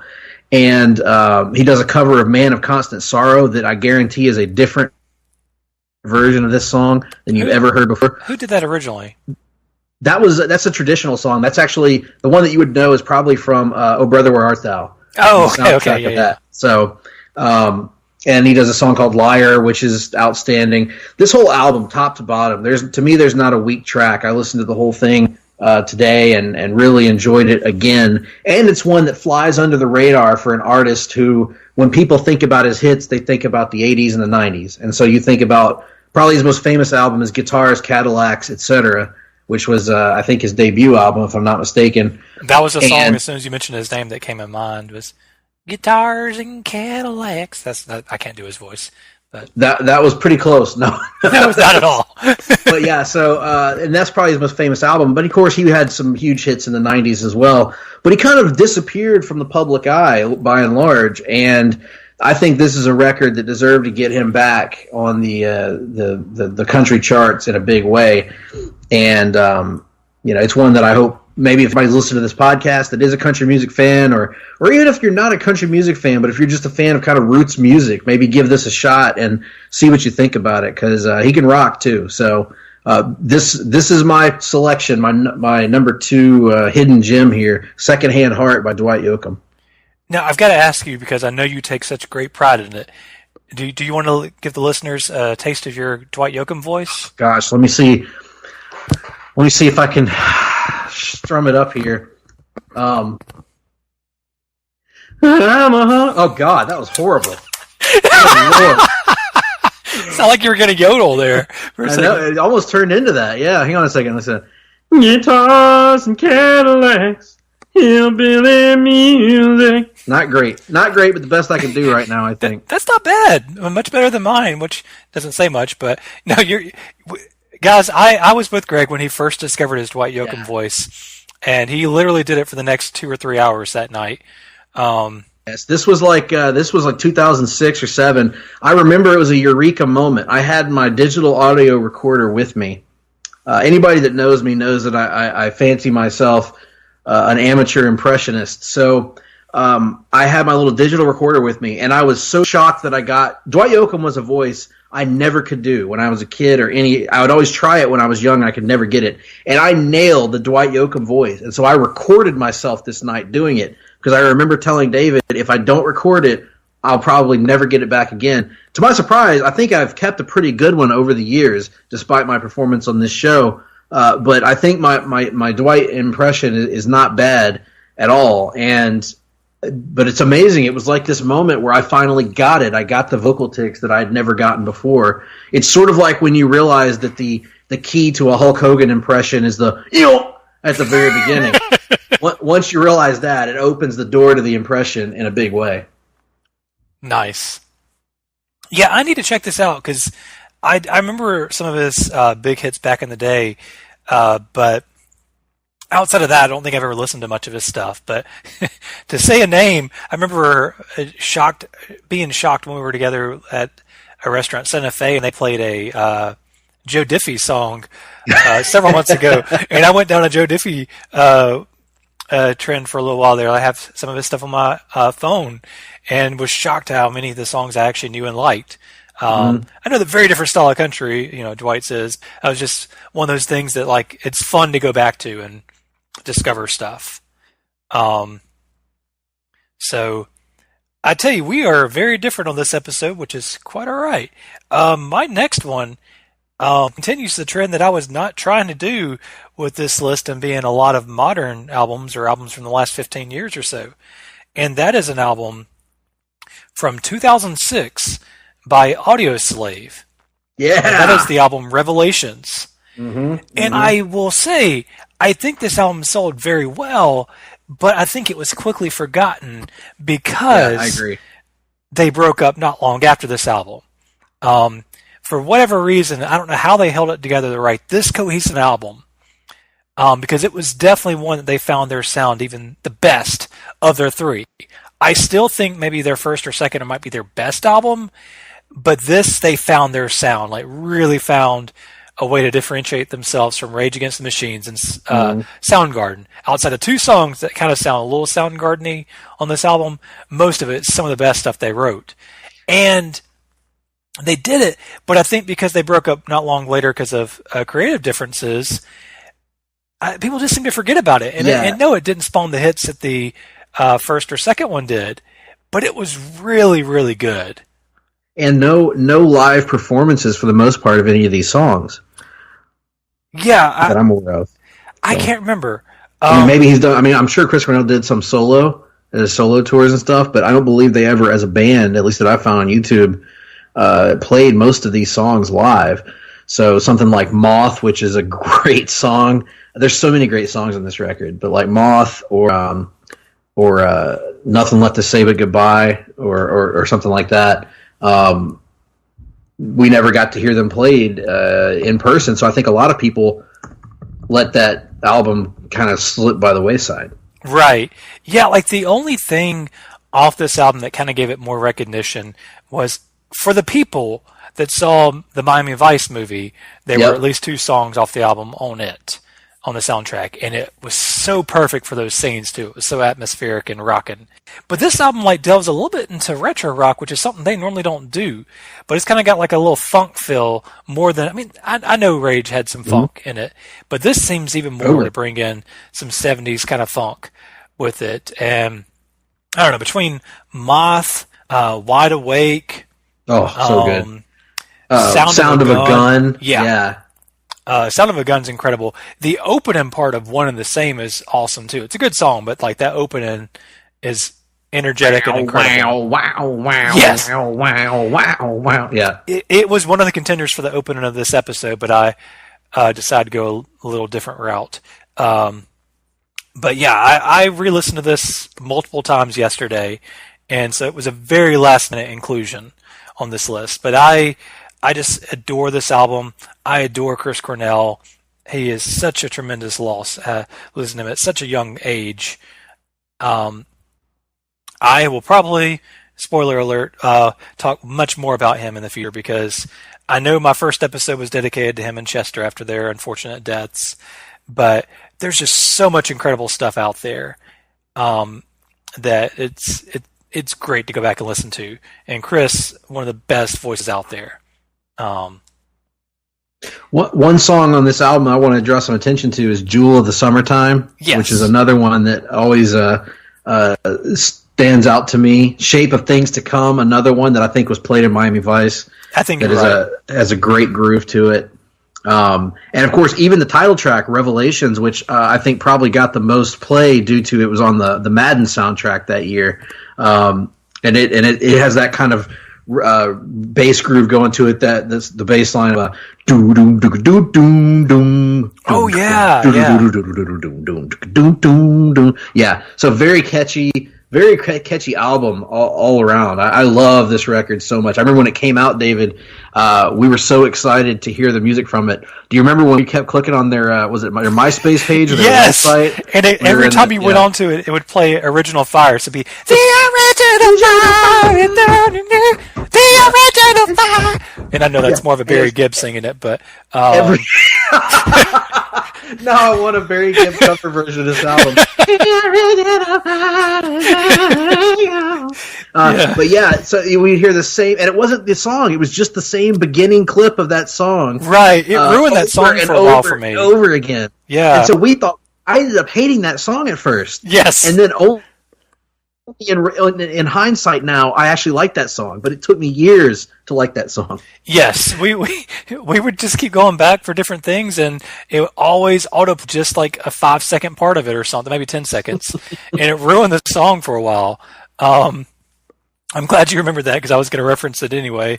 But yeah, it looks like the only 2 singles that came from it was Original Fire and Revelations. So yeah, it's. And one last thing I have to say about it is one of my favorites, not even songs, but like rhythm section. They have one of the best rhythm sections. Yes. I was reminded when I watched Sound City, seeing them collaborate with Dave Grohl, the bassist and the drummer. I'm bad with their names. But they have such a good flow together. And from years of experience with each other, they just feed off each other and can do something so quickly.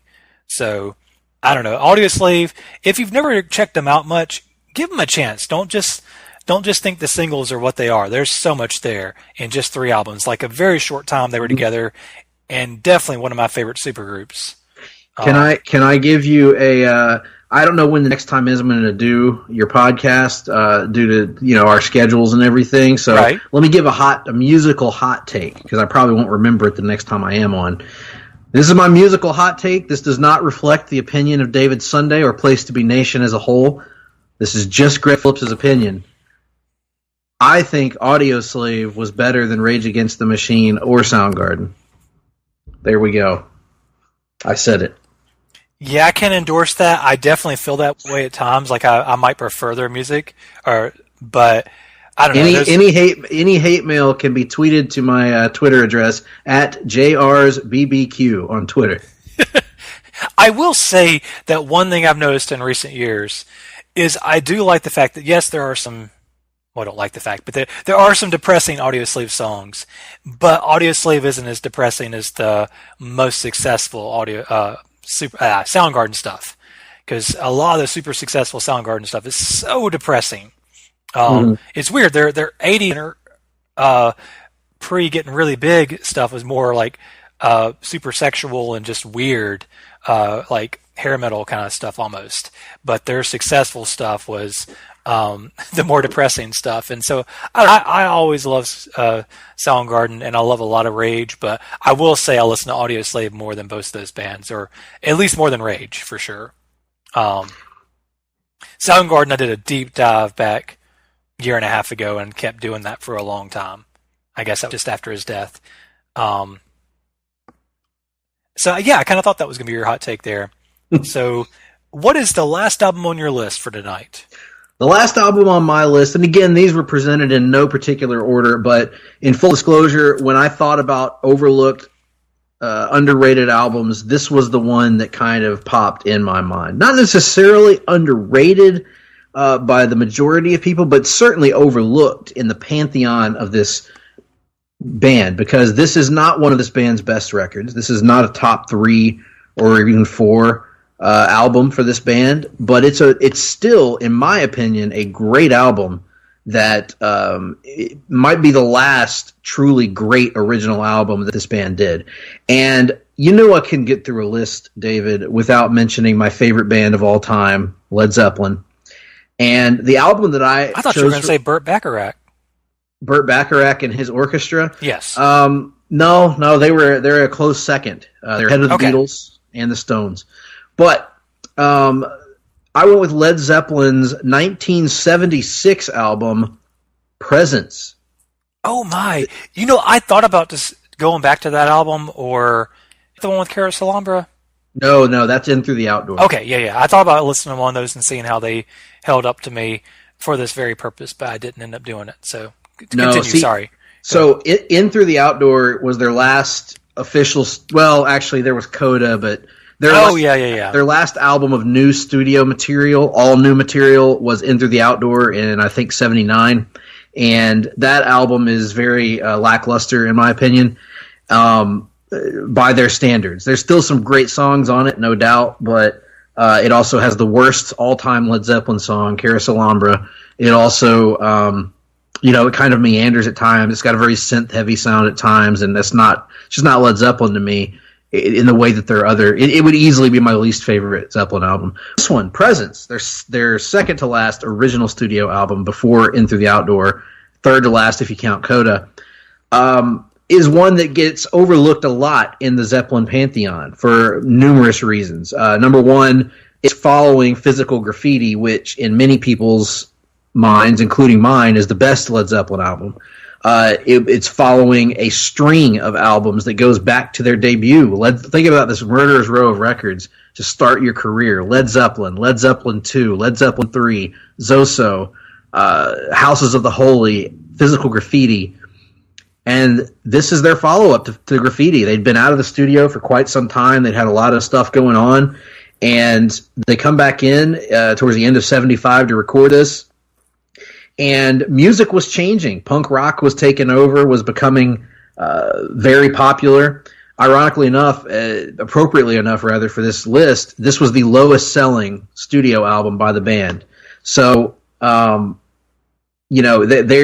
Zeppelin's trying to come back with some sort of an answer for what's going on in punk rock. Now, rather than going what you might think they would go, which is to shorten all their songs, to sort of change their sound, change their style, they double down. They open this album with one of their longest studio songs, which is Achilles' Last Stand. It's also one of their best studio songs. It's incredible, yeah. It is a tour de force. This was the last time, in my opinion, that everyone in the band performs at an A level. Plant's vocals have changed. That's one of the things that you'll notice about this album, comparing it to the previous album, is just how much Robert Plant's voice has changed over the course of 2 or 3 years. It's certainly different. It's more of what we would hear from modern Robert Plant. But he still sings raw. He still sings fiery on this album. Jimmy Page, his playing is still really good here, even great on some of these songs. Think particularly of Achilles' Last Stand, Nobody's Fault But Mine, For Your Life. His playing on these songs is outstanding. Royal Orleans even. John Paul Jones is probably peaking as a bass player at this point. He can't miss. He's spectacular. And this may be my pick for the best John Bonham album. Achilles' Last Stand, right out of the gates, is a masterpiece. One of the best Zeppelin songs. It's a 10-minute and 30-second long song that feels like it's only 4 or 5 minutes. It's so damn good. It holds up across the board. For Your Life, which is a song that we actually heard as a warm-up or kind of playing before an Alter Bridge concert that we went to. Nice. I think. Was that the Tabernacle? Yeah, I believe so. It's the one that's like okay,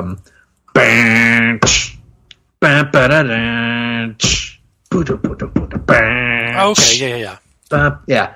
Really great song, Addiction, and another just it just right out of the gates. This album has this, for lack of a better term, this sort of pounding rhythm section, the pounding drums of Bonham, the pounding bass of Jones, and these beautiful little clever kind of dirty electric guitar licks coming up over top of them. Plant's vocals, of course, complementing Page's guitar perfectly. Royal Orleans is a great song, a great little tune that actually is one of the few songs in Zeppelin's catalog that is attributed from a writing standpoint to all 4 members of the band. John Bonham, John Paul Jones, Jimmy Page, and Robert Plant all have a writing credit on Royal Orleans. It's a very involved effort. Only a minute and 58-second song, but it's great. It's clever. It's tricky. Really good. Nobody's Fault But Mine. Another one of those Zeppelin classics that everybody knows. Oh yeah.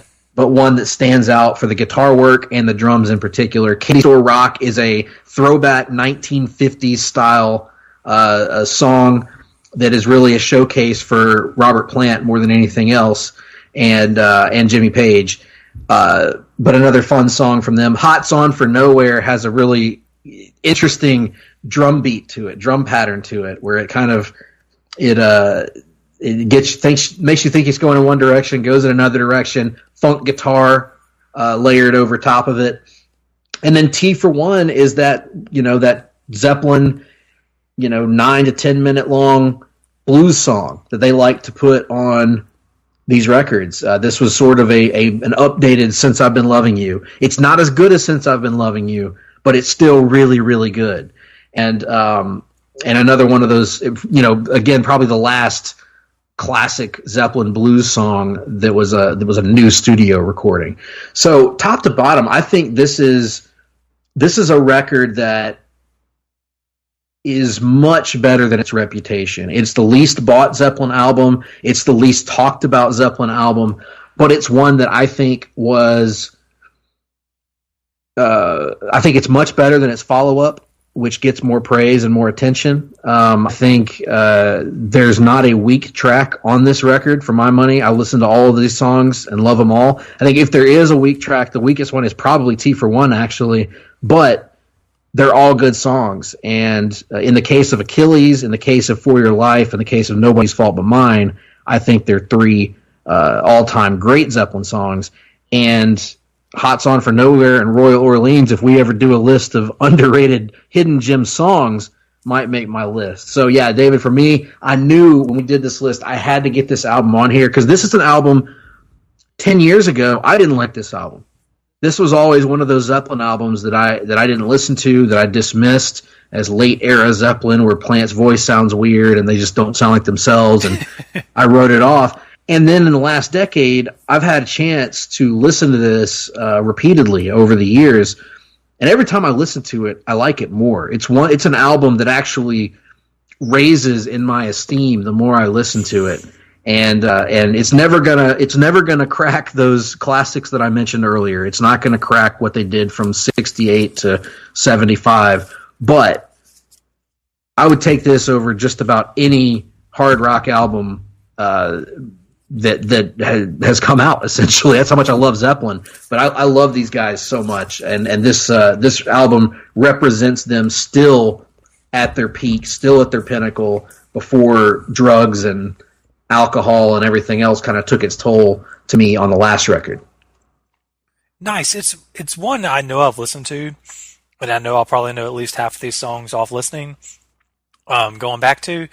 But Achilles' Last Stand and Nobody's Fault But Mine, I definitely remember those pretty quickly. Now, you mentioned one of my favorite songs, Since I've Been Loving You. Mm-hmm. Now, what are your thoughts on their B-side for that, Since I Started Kind of Sort of Liking You? It didn't do as well, David, as that song did. They tried it out, actually, at one of their live shows in Greenland, on a rare tour of Greenland that I have a bootleg of. And, the audience wasn't kind to it, quite honestly. They started pelting the stage with tomatoes and cucumbers. Why is it always tomatoes, by the way? I've never understood that. I guess because they smash, maybe it wouldn't hurt as badly as... I guess, but I mean, if you're that upset that you're willing to pelt someone with a fruit or vegetable, then, you would think that you wouldn't care that much about their physical well-being. Or you could throw something different, like a kiwi or something. You can buy a couple of really cheap. They're going to throw a New Zealander at the stage? Yeah, like I said, you can buy them cheap, and you throw them at the stage. Chuck them up there.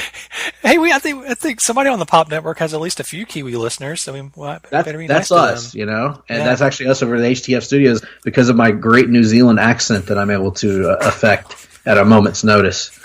But yeah, so that one didn't do as well. But no, it's an album that stands up to me, and one that I was actually just listening to today to make sure, absolutely certain that I still liked it, and I do.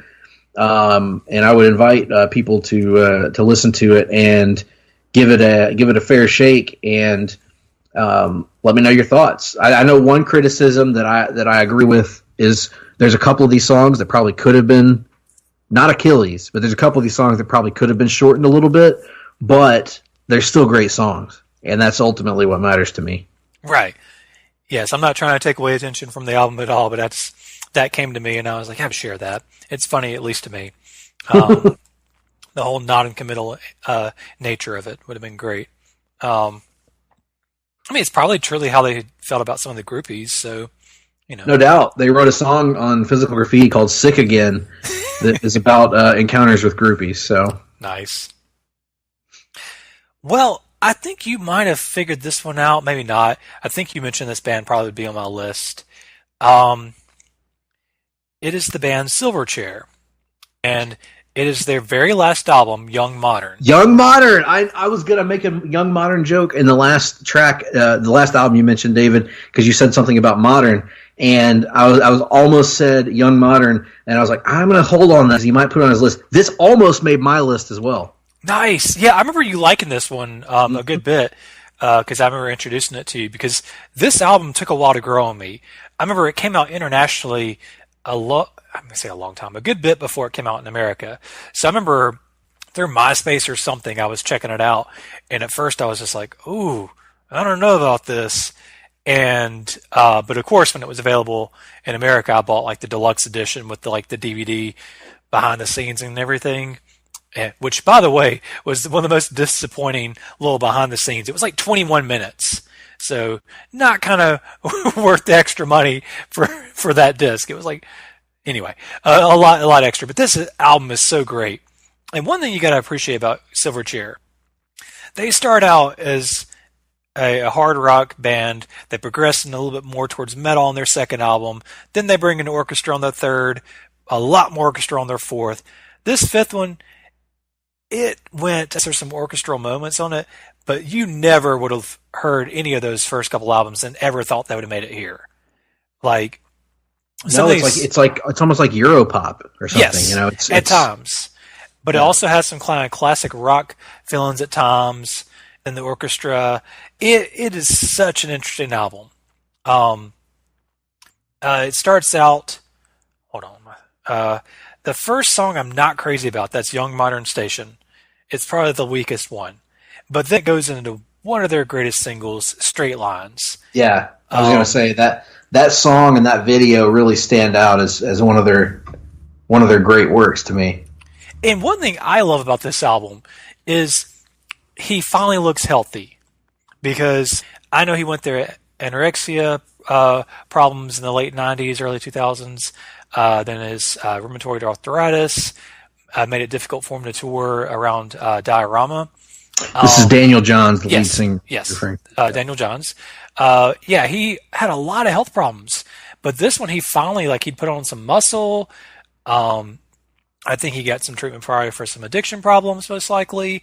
And he seemed happier and healthy. He definitely looked healthier. Like I said, he finally had some meat on his bones, because he was ridiculously rail thin because of his anorexia back. I want to say during Neon Ballroom. I can't remember for sure, but anyway.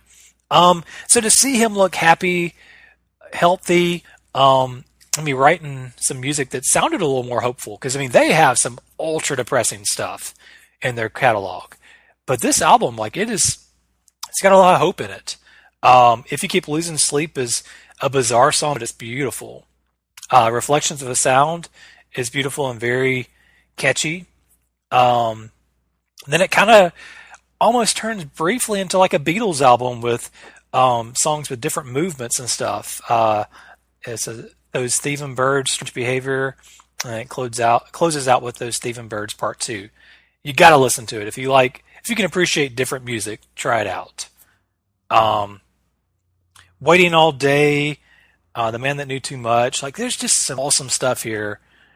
And then All Across the World is a cool way to close it out. I actually missed over Mind Reader's a fun rock song. So I imagine the band breaking up after this was partly Daniel Johns wanting to do something different, but I imagine the drummer was a little bored on this album compared to some of the others. There's a couple songs there's not a lot to do, but it is a great album that, once again, if you can appreciate stuff outside of mainstream and appreciate bands being able to change, this is a great album. Yeah, totally. because a lot of bands are going to do a lot of the same stuff over and over again.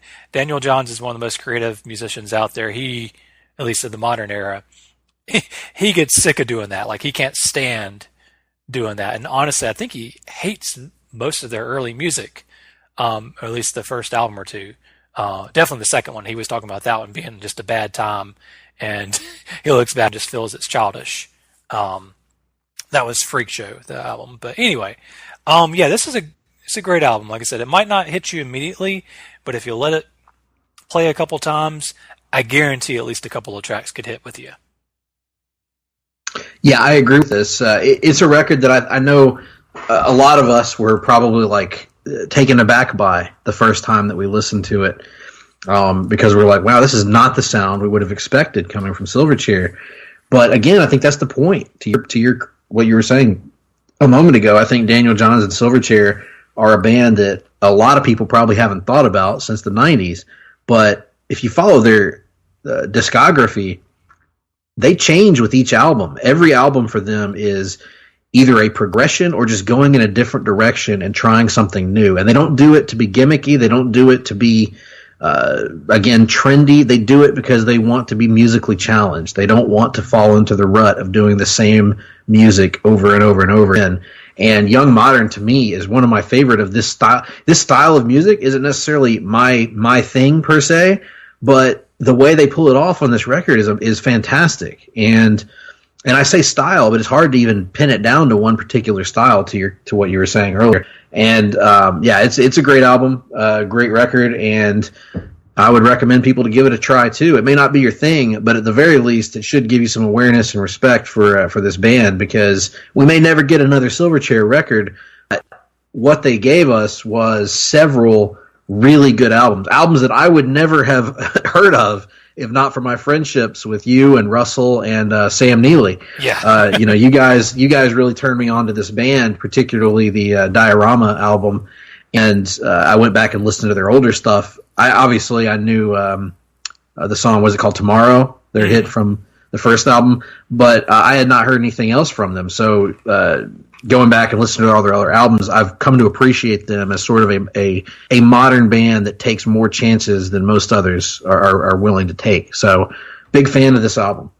Yeah, they're a band that's largely known for their highly successful first album, Frog Stomp, and the song Tomorrow off of it. Then Year 2000 off of Neon Ballroom did pretty well. And that's what brought them to my attention. I missed Frog Stomp and Freak Show completely. But Neon Ballroom came out in high school, and I noticed it and loved it. And so then college happened, and that's when I got into Diorama, which is still my favorite of their albums. But yeah, they're just incredible. He's got one of the best voices, such great control. And so yeah, I knew this was an album I wanted to talk about. Funny enough, I did not notice until like while we were recording that the last two albums I talked about were two that I wrote an article for the Trop on. Revelations was the first one I ever wrote for the Trop, and this might have been the last one. I'm not sure, but it was definitely one of them. Yeah, I didn't making this list. I had no idea where I was going with it, other than that Highway Companion was going to be on it, and then quickly afterwards, I thought about the Weird Al album, Mandatory Fun, mainly because of that closeout song I talked about so much. But like, I didn't have an era in mind. I didn't really know. And so it's just where my crazy brain takes me over the last month or so is how this list got made. It wasn't until yesterday I realized, oh man, everything's from the 2000s, because that was not intentional. Because anybody that knows me knows I love a lot of old music. But didn't happen this time. Well, it worked out pretty good because my list was loaded with old music. So, right. It worked out to have a good balance here. Yeah, I think so too. So yeah, I have no clue what my next topic will be. At some point, I know I will have Todd on to do REM. And other than that, like, there's a lot of ideas out there, but I've got to need to finalize them and get up with people and schedule. Scheduling is probably my worst thing ever on. And a little thing about me, I normally record on the weekends just because I'm tired after a day of work, and sometimes I'm alive on a weeknight, but it's typically better to do the weekend. So that makes scheduling a lot more difficult. But anyway, one last time I wanted to throw out some love to Todd. He does a great job over here on the Pop feed, posting all of our shows on all the various formats. Tons of great stuff out there to listen to. You'll hear in just a second, once I finally stop talking, Straight Lines will probably play us out by Silverchair. But Greg, is there? How can people reach you? People can tweet me at gphillips8652. That is GPHILLIPS 8652. People can drop me a line on the loneliest email address on the internet, gregp@placetobenation.com. And another great way to get in contact with me is to go to our Place to Be Nation Comics Facebook page. Just go to your Facebook browser and go to the search bar, type in Place to Be Nation Comics, and you will find us. Join the club and join the discussion there. I'm always, I actually get notifications on posts there, so if you want to talk to me, that's a good way to do it. And other than that, if you send a smoke signal, I may or may not see it. And I misspoke earlier. I have 61 followers on Twitter.